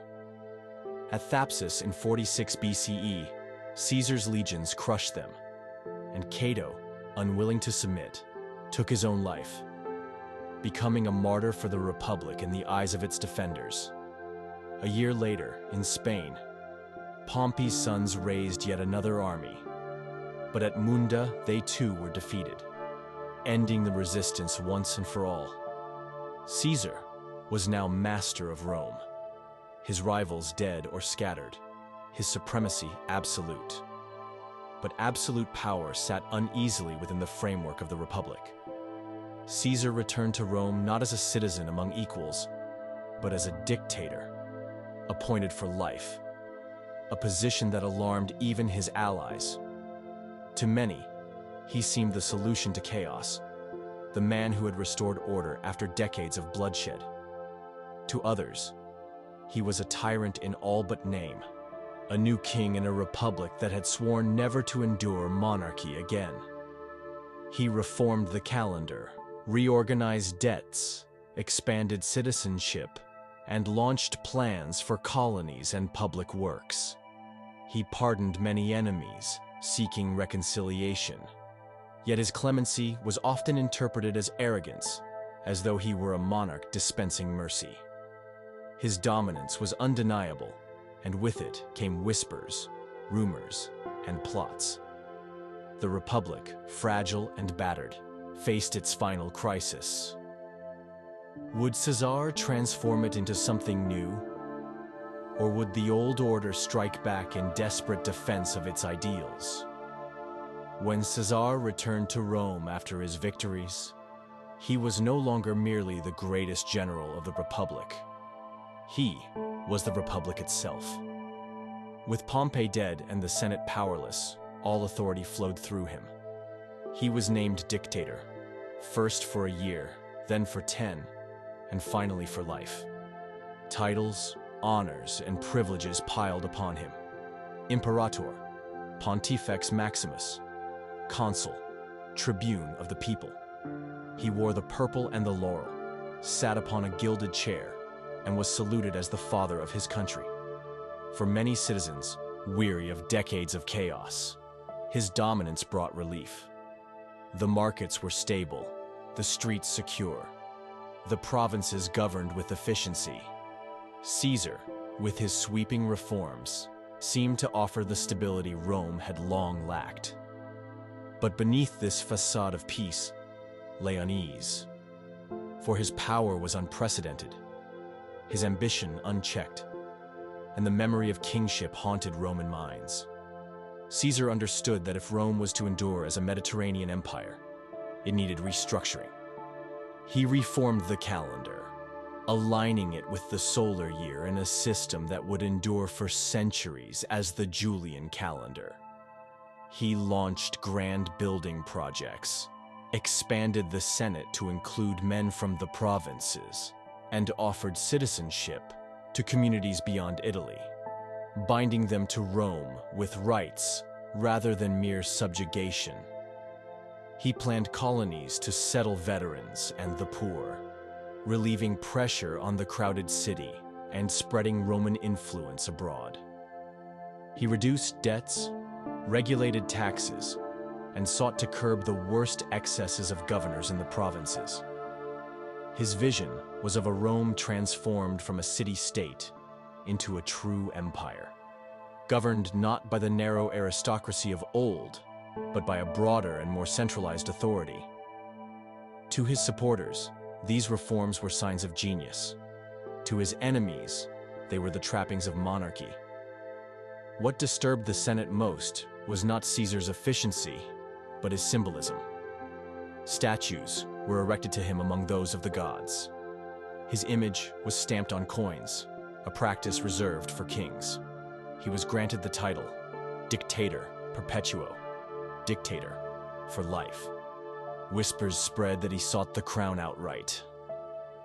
At the festival of the Lupercalia, his ally Mark Antony publicly offered him a diadem, which he theatrically refused. To some, this was proof of his restraint. To others, evidence that he tested the waters, gauging how far he could go. Rome had cast off kings centuries earlier in a rebellion that defined its identity. To see one man crowned again was intolerable. The Senate, resentful of their diminished role, fearful of his dominance, and convinced they defended liberty itself, began to conspire. The conspiracy included men of high rank, even those Caesar had pardoned and advanced. Foremost among them were Marcus Junius Brutus and Gaius Cassius Longinus. Brutus, descended from the legendary founder of the Republic who had expelled the last king, carried the weight of history in his name. Caesar treated him with favor, perhaps hoping to bind him with gratitude. But gratitude was no match for ideals.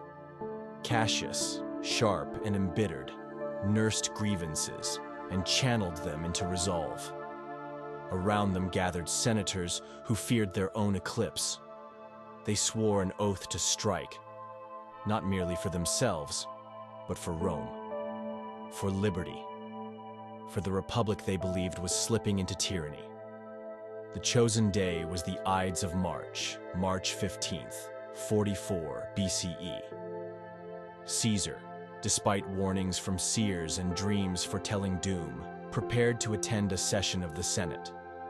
He dismissed the omens with a mixture of confidence and fatalism. Entering the theater of Pompeii, where the Senate convened, he took his seat. The conspirators pressed close, as if to present petitions. Suddenly, blades flashed. The first blow was struck, and then another and another, as Caesar, stunned and bleeding, struggled to rise.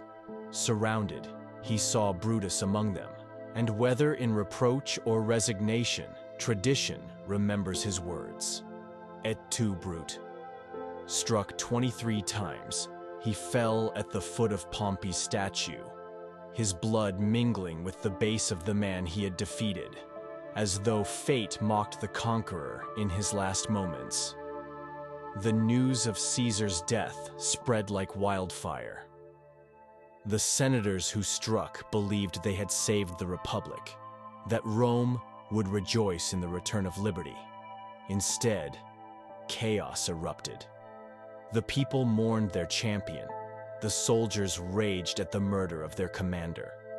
Mark Antony, Caesar's loyal lieutenant, seized control of events, delivering a funeral oration that inflamed the crowd. When Caesar's will was read, leaving gifts to the Roman citizens and adopting his grandnephew Octavian as his heir, grief turned to fury. The forum erupted in riots. The houses of conspirators burned, and the liberators fled in fear. Far from restoring the Republic, they had unleashed a storm that would destroy it forever. Caesar's assassination was not an end, but a beginning. The Republic was too fractured, too corrupted to return to its old ways. His death created a vacuum, and into that vacuum rushed new figures: Antony, Octavian, Lepidus. They would raise armies, wage wars, and claim to avenge Caesar, even as they pursued their own ambitions. The senators who struck on the Ides of March had believed they defended liberty, but in truth, they had killed the last man who might have reformed the Republic. What followed was not freedom, but a descent into yet another round of civil wars, more brutal and decisive than any before. Caesar had fallen, but the world he had created, of armies loyal to generals, of politics drenched in blood, of empire without limits, remained. The Republic, already wounded, now staggered toward its end. The death of Julius Caesar left Rome not liberated, but leaderless, a city suspended between grief and rage. His assassins, calling themselves liberators, had struck to save the Republic, but they had fatally misread the mood of the people. The citizens mourned the man who had given them land, grain, and spectacle. The soldiers mourned the general who had led them to victory and shared their hardships. Mark Antony, Caesar's trusted lieutenant, seized the moment. As consul, he controlled the city, and with cunning he positioned himself as the guardian of Caesar's legacy. At the funeral, his words turned sorrow into fury. Reading Caesar's will aloud, he revealed the generous bequests to the people and displayed the dictator's blood-stained cloak. The crowd erupted, riots spread, and the houses of the conspirators were attacked. Brutus, Cassius, and the rest fled the city, their hopes of being hailed as saviors drowned in popular anger. But Antony was not alone in his claim to Caesar's mantle. In his will, Caesar had adopted his grandnephew, Gaius Octavius, a youth of only 18, granting him not only wealth, but name and legacy. Octavian, who would later be known as Augustus, moved swiftly. Though young and untested, he possessed sharp instincts and an iron will hidden behind a mask of modesty. Traveling from Apollonia to Italy, he asserted his inheritance, gathering support from Caesar's veterans who saw in him their dead commander reborn. Antony dismissed him at first as a boy, an irrelevance. But Octavian understood power, wealth, soldiers, and Caesar's name. With these, he began to carve his place. The Senate, desperate to check Antony, saw an opportunity in Octavian. Cicero, the great orator, hailed him as a defender of liberty, praising him in speeches known as the Philippics, while denouncing Antony as a tyrant in waiting. Octavian accepted the role, but his loyalties lay not with the Senate, but with his own destiny. In 43 BCE, forces loyal to the Senate clashed with Antony at Mutina. Antony was defeated, but the victory was hollow. The consuls leading the Senate's armies were killed, and Octavian, instead of yielding power, marched his legions into Rome. He demanded the consulship, barely 19 years old, and the Senate, unable to resist, granted it. The boy had become a master of men. The Republic's politics fractured completely. Antony, Octavian, and Lepidus, another of Caesar's loyalists with significant military command, recognized that none could prevail alone. In 43 BCE, they met near Bologna and forged a pact that became known as the Second Triumvirate. Unlike Caesar's earlier informal alliance with Pompey and Crassus, this was formal, legal, and absolute. They were granted extraordinary powers to restore order, rule the state, and avenge Caesar.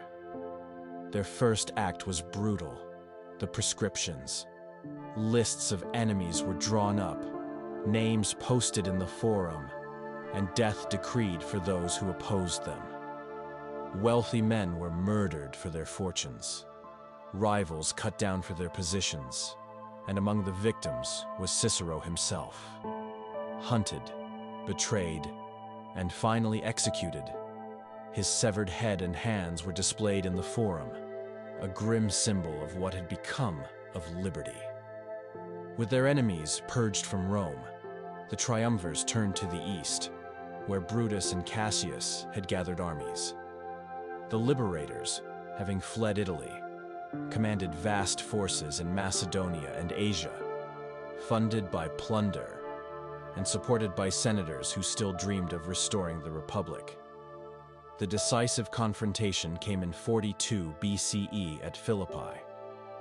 The battle unfolded in two great clashes.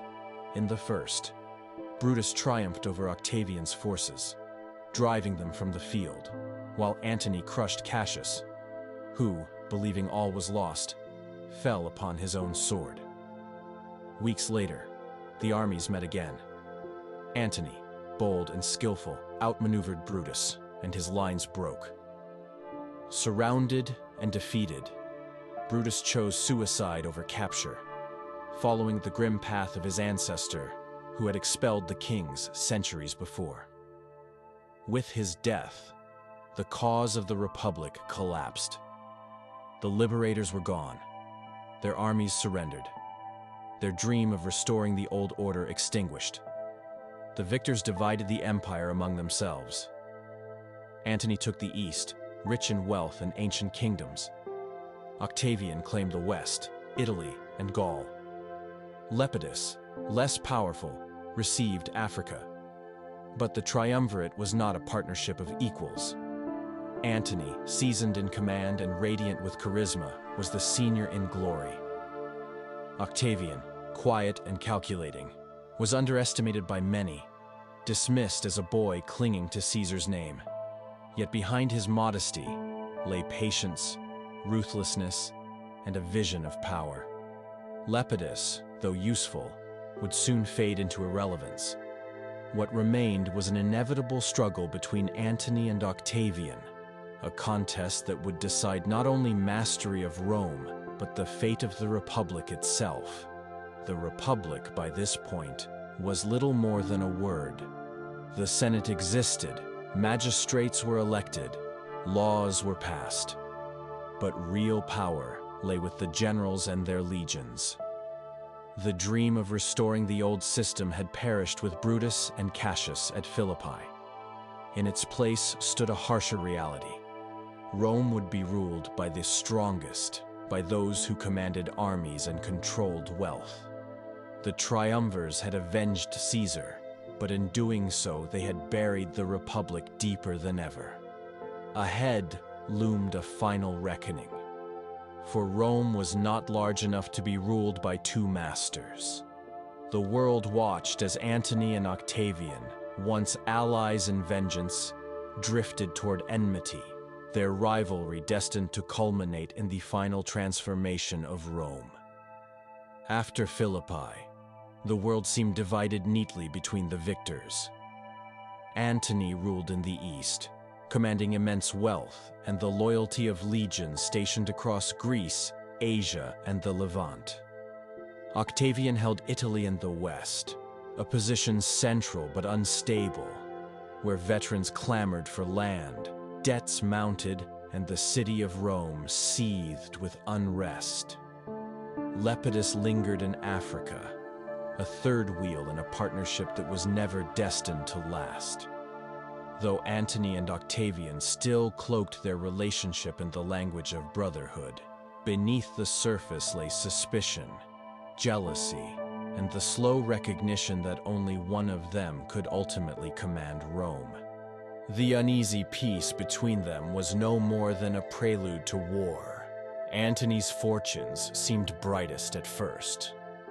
Commanding the East, he inherited the wealth of the Hellenistic kingdoms and the prestige of dealing with monarchs who had once bowed to Alexander. Among them was Cleopatra VII, Queen of Egypt, the last of the Ptolemies. Brilliant, charismatic, and ruthless in her determination to preserve her throne, Cleopatra had once been Caesar's lover, bearing him a son, Caesarion.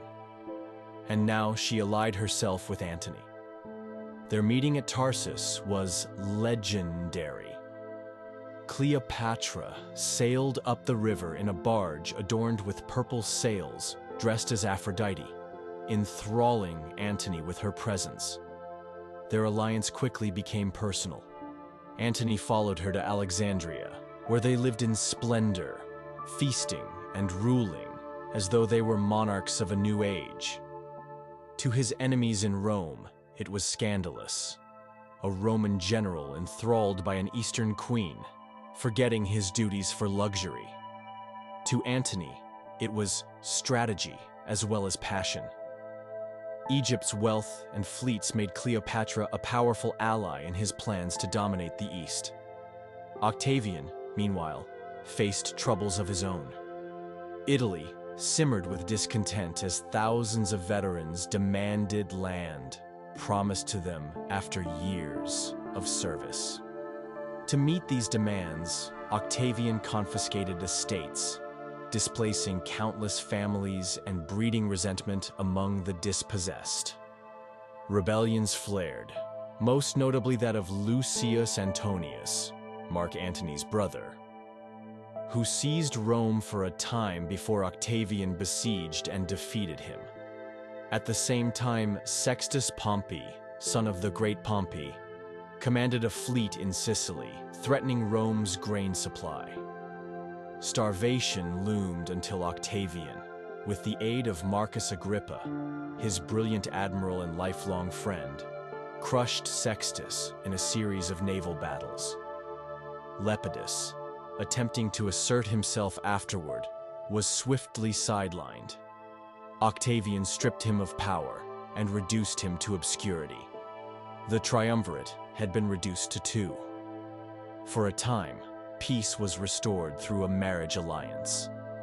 Antony wed Octavia, Octavian's sister, in a gesture meant to cement harmony between East and West. Octavia, noble and virtuous, bore him children and worked tirelessly to reconcile the two men. But her efforts were doomed. Antony's passion for Cleopatra and his increasing identification with the East eroded the bond. He returned to Alexandria, fathering more children with the queen, and presented himself less as a Roman consul than as a ruler of a vast eastern dominion. Cleopatra was proclaimed Queen of Kings, their children styled as monarchs of lands yet unconquered. To many in Rome, it seemed that Antony was betraying his heritage, abandoning the austere traditions of the Republic for Oriental luxury. Octavian seized upon this perception, weaving it into a potent weapon of propaganda. The rivalry sharpened as Antony prepared a great campaign against Parthia, Rome's most formidable eastern foe. Yet the expedition proved disastrous. His armies, hampered by poor supply and fierce resistance, retreated in misery, losing tens of thousands. Antony's prestige suffered, and Octavian exploited the failure, portraying himself as the defender of Rome's dignity, while Antony wallowed in Egyptian decadence. Octavian presented Antony's donations of territory to Cleopatra and their children, the so-called donations of Alexandria, as proof of treason. Antony, it was said, intended to make Alexandria the new capital of empire, to enthrone Caesarion as Caesar's true heir, and to reduce Rome itself to a provincial city. Whether these accusations were truth or exaggeration mattered little. The Roman people, swayed by Octavian's rhetoric and Antony's absence, turned against him. By 32 BCE, the alliance had shattered. Octavian, seizing the initiative, forced the Senate to declare war not against Antony directly, but against Cleopatra, framing the conflict as a defense of Rome against a foreign queen who sought dominion over them all. Antony was cast as her puppet, a Roman who had betrayed his heritage to lust and luxury. The stage was set for a final confrontation, not merely between two generals, but between two visions of Rome: the stern, disciplined west of Octavian, and the opulent monarchic east of Antony and Cleopatra. The decisive battle came at Actium in 31 BCE. Off the coast of Greece, Antony and Cleopatra assembled a vast fleet, larger in number but heavy and unwieldy. Octavian's navy, commanded by Agrippa, was smaller but more agile, disciplined, and expertly maneuvered. For hours, the fleets clashed, ramming and boarding, the sea boiling with fire and wreckage. Then, in a moment that sealed the battle, Cleopatra's ships broke from the line and fled. Antony, torn between duty and passion, followed her with a handful of vessels, abandoning the fight. His remaining fleet collapsed under Octavian's assault. The defeat was total. Antony and Cleopatra retreated to Egypt, their dreams of empire shattered, while Octavian emerged as master of the Roman world. The defeat at Actium in 31 BCE was not merely a battle lost, it was the collapse of an entire vision of power. Antony and Cleopatra retreated to Alexandria, the jewel of Egypt, where they sought to rebuild their strength. Yet the aura of invincibility that once surrounded them was gone. Their allies deserted, their armies dwindled, and Octavian advanced steadily, consolidating his position as the unchallenged master of the West. Rome, weary of decades of civil war, now rallied behind him as the champion who had defended its traditions from Eastern corruption. Propaganda painted Antony as a traitor enthralled by Cleopatra, a man who had forsaken Rome for a foreign queen. Cleopatra herself was cast as a sorceress, a dangerous seductress who sought to enthrone herself over the Roman world. Whether true or not, these images struck deep into the Roman imagination, sharpening Octavian's cause into one of national survival. In Alexandria, Antony and Cleopatra lived in a strange twilight, at once regal and desperate. They still held immense wealth, a magnificent city, and loyal followers, yet their power was hollow. Antony, once hailed as Rome's greatest commander, now seemed broken, shadowed by defeat.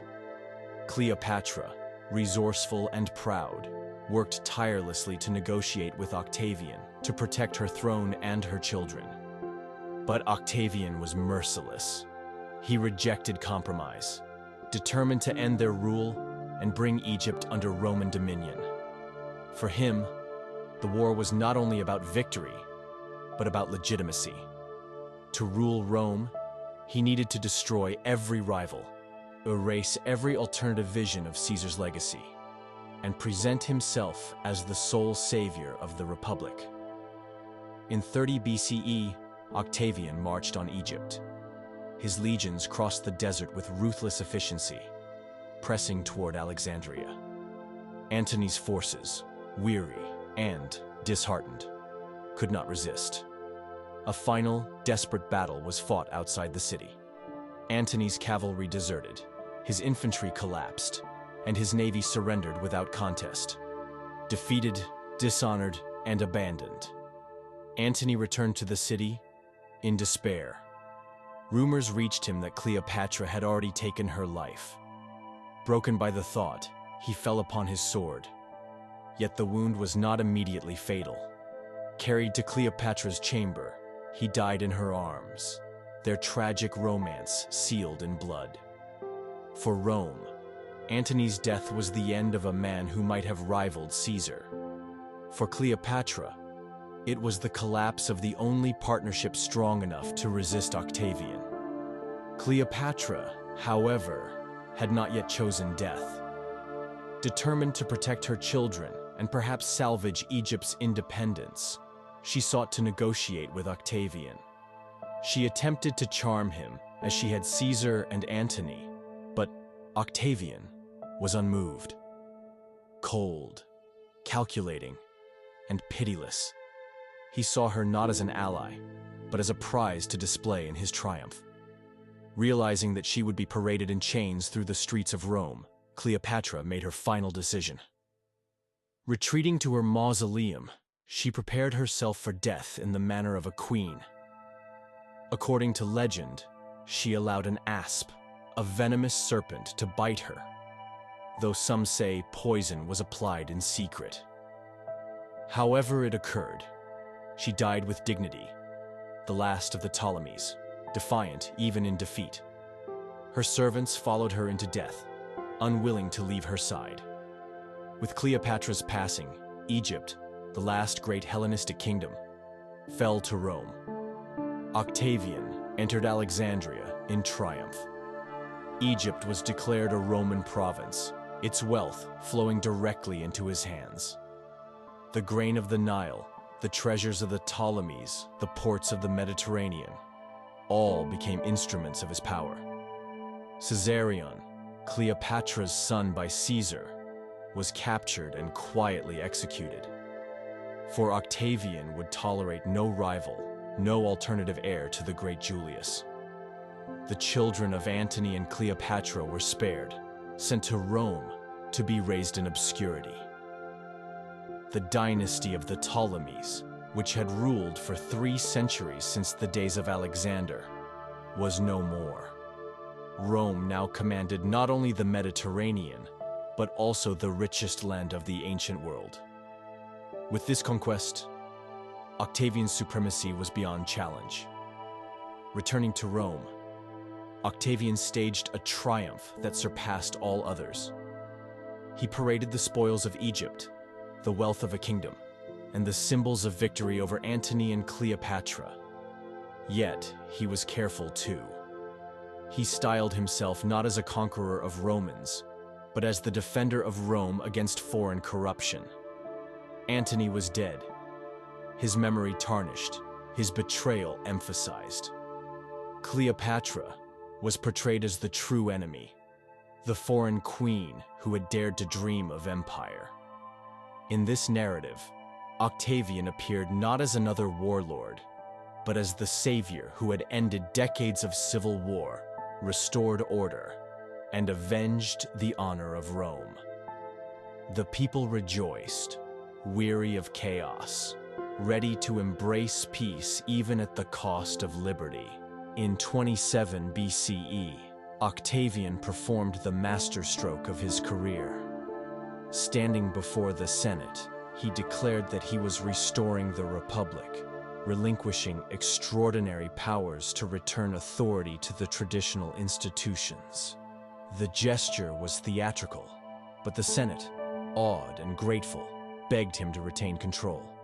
He accepted, modestly, titles that cloaked his supremacy in Republican language: princeps, first citizen, and later Augustus, the revered one. With these honors, the Republic was transformed into the Principate, an empire in all but name. Augustus would govern with absolute authority, yet always under the guise of tradition, ensuring that Romans believed they were still free. The civil wars were over, the Republic was dead, and in its place stood the Roman Empire, destined to endure for centuries. When Octavian became Augustus in 27 BCE, the transformation of Rome was complete. Though few dared to name it openly, the Republic still existed in form. Senators debated, magistrates were elected, laws were passed. But in substance, it had yielded to the supremacy of one man. Augustus ruled not as a king, for the very word was abhorrent to Romans, but as princeps, the first citizen, cloaked in humility even as he held supreme power. His authority rested on imperium over the provinces, command of the legions, and the wealth of Egypt. Yet he carefully preserved the appearance of republican tradition. He was subtle where Caesar had been bold, cautious where Antony had been extravagant. Through restraint and patience, he accomplished what his adoptive father could not. He made autocracy palatable to a people raised on liberty. Augustus's genius lay in the art of illusion. He accepted honors sparingly, feigned reluctance, and spoke always of restoring the Republic. He returned powers to the Senate only to have them immediately granted back. He styled himself as the servant of the state, not its master. Yet behind this modesty, his control was absolute. He commanded the armies, appointed governors, and determined policy. He reformed the Senate, purging it of unworthy members and reducing its numbers while filling it with men loyal to him. He reorganized the provinces into two categories: senatorial, peaceful lands administered by the Senate, and imperial, frontier regions governed by his own legates. The arrangement preserved appearances while ensuring that Augustus controlled all military power. Rome had exchanged the chaos of rival generals for the stability of one supreme ruler. His reforms reached every aspect of Roman life. The army, once a tool of ambitious commanders, was reshaped into a professional force loyal to the state, and thus to him. Soldiers were enlisted for fixed terms, settled on land, or given pensions upon discharge. A treasury was established to fund these rewards, reducing dependence on plunder and ensuring discipline. the Praetorian Guard was created, an elite body stationed in Italy to protect the emperor, a silent reminder of where true power lay. Augustus also reformed taxation, ending the corruption of tax farmers by instituting direct collection. Censuses were conducted, registers kept, and revenues stabilized. Provinces long exploited by greedy governors now found greater order. And though Rome's dominion remained heavy, it was at least predictable. In Rome itself, Augustus adorned the city with monuments that proclaimed both his power and his piety. "I found Rome a city of brick," he boasted, "and left it a city of marble." He built temples, forums, and theaters, each inscribed with his name, yet dedicated to the gods or the people. The Ara Pacis, the altar of peace, celebrated the harmony he had brought after generations of war. Statues portrayed him eternally youthful, serene, the image of authority and moderation. Yet his control of public life extended beyond stone. He enacted moral legislation, promoting marriage and punishing adultery, seeking to restore the old virtues of family and discipline. Though often resented, these laws reflected his vision of Rome as not merely an empire of arms, but of morals, bound together by tradition and loyalty. Perhaps his greatest achievement was peace itself. For centuries, Rome had been racked by foreign wars and civil strife. But under Augustus began the Pax Romana, the Roman peace. From the Atlantic to the Euphrates, from the deserts of Africa to the forests of Germania, Rome's authority was unchallenged. Trade flourished, roads were built, cities prospered, and cultures mingled under the vast umbrella of empire. Ships carried grain from Egypt, silk from the East, and wine from Italy, weaving together lands once divided by distance and enmity.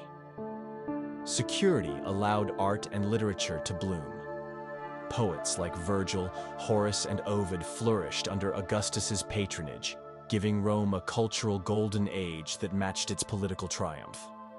The Aeneid, Rome's national epic, celebrated Augustus as the culmination of destiny, linking him to Aeneas and the gods themselves. Yet beneath the peace lay shadows. Augustus's power rested not only on consensus, but on force. Dissent was not tolerated, and opposition was swiftly silenced.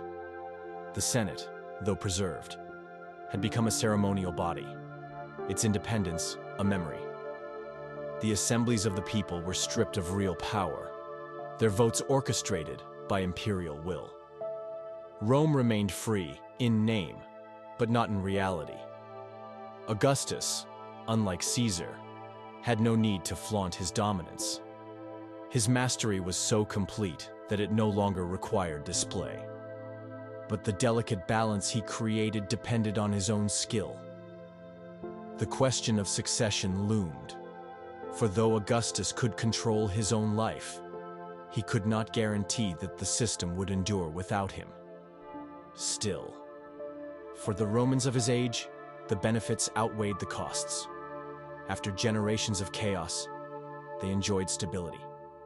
After decades of bloodshed, they had peace. Augustus embodied the paradox of Rome itself. A republic transformed into empire. Liberty exchanged for order. Tradition preserved in form, even as it was subverted in substance. His reign was long, his achievements immense, his vision enduring. The republic was gone, but in its place had risen something new, something greater, the Roman Empire, whose foundations he had laid with patience, skill, and relentless determination. As Augustus entered the twilight of his reign, he stood as the most successful statesman Rome had ever known. He had ruled for decades, longer than any consul, longer than any dictator, and longer than any king in Rome's legendary past. His mastery of the state was so complete, so carefully veiled in the language of Republican tradition, that few alive remembered the days when rival generals clashed in the streets, or when the Senate's authority had meant more than ritual. Yet Augustus was haunted by the question that shadows all monarchs, even those who deny the title. What would happen after his death? He had built an empire, but could it endure without him? Succession was the great challenge of his later years.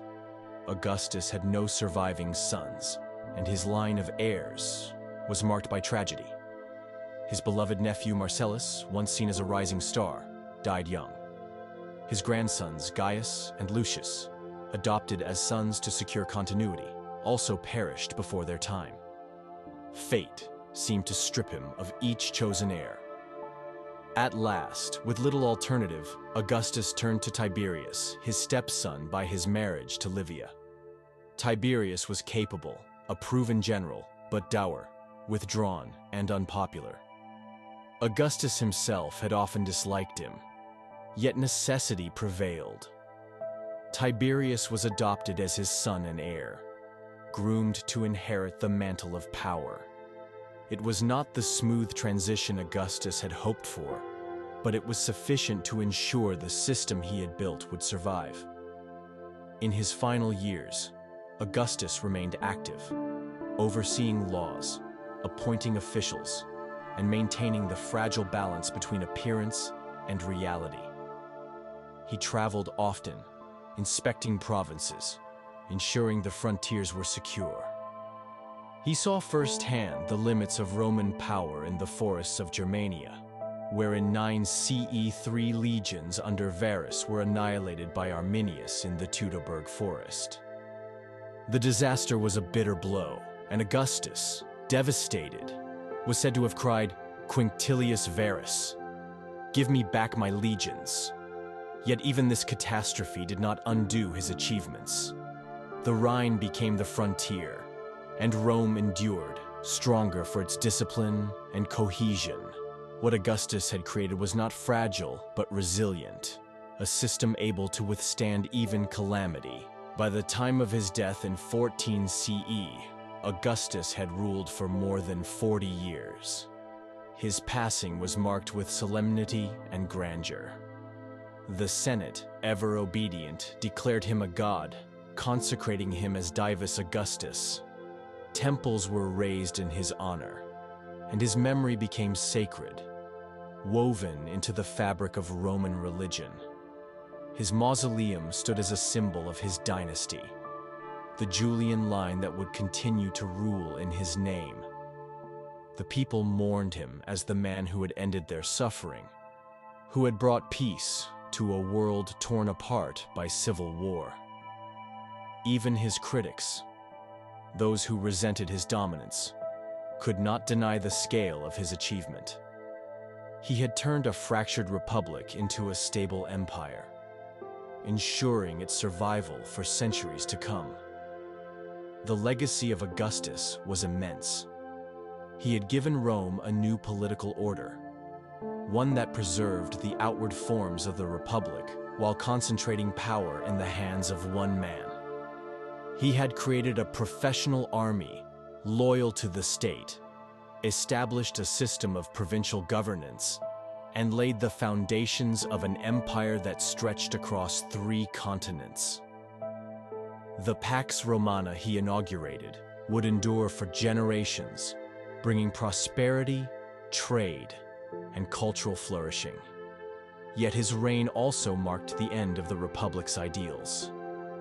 The liberty for which Brutus and Cassius had struck, the balance of power that had once defined Roman politics, was gone. In its place was a monarchy in all but name, hereditary and divine, ruled by emperors who would inherit both his glory and his burdens. For Rome itself, Augustus's death was not an ending, but a beginning. The empire he founded would expand further, reaching from Britain to Mesopotamia, from the Sahara to the Danube.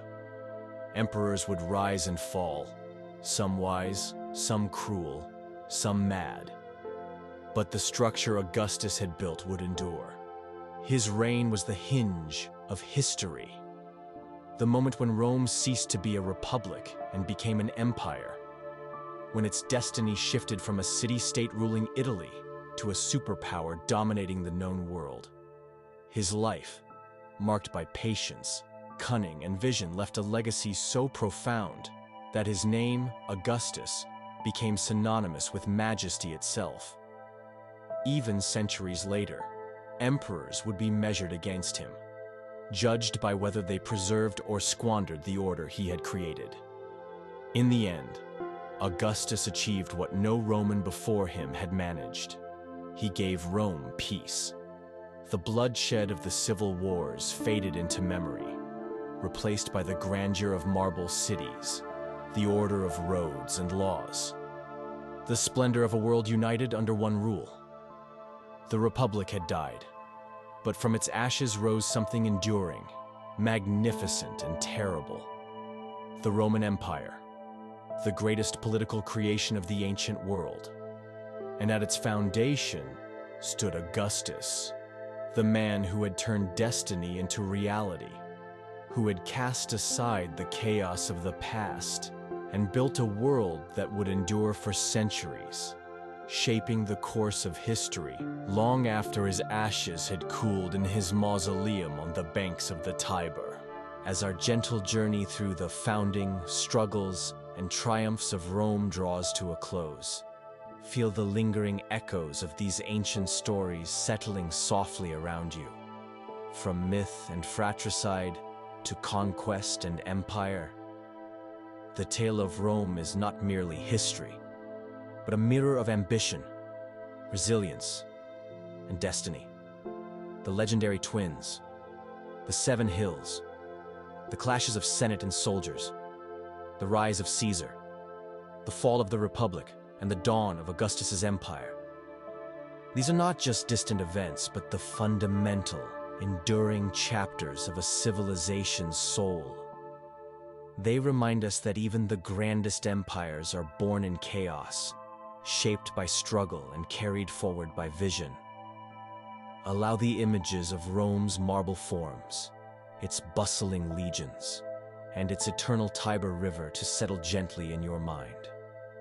Feel the calm that follows the storms of history, the serenity of a world transformed, the peace that Augustus claimed as his greatest gift. As you drift deeper and deeper into the embrace of slumber, know that you are now part of this grand narrative, a silent witness to the birth and glory of a civilization that would change the world forever. The journey has ended for tonight, but the wisdom of the old world awaits your return with each new dawn. Sleep well, and let the gentle currents of these ancient stories carry you into the deepest, most tranquil dreams.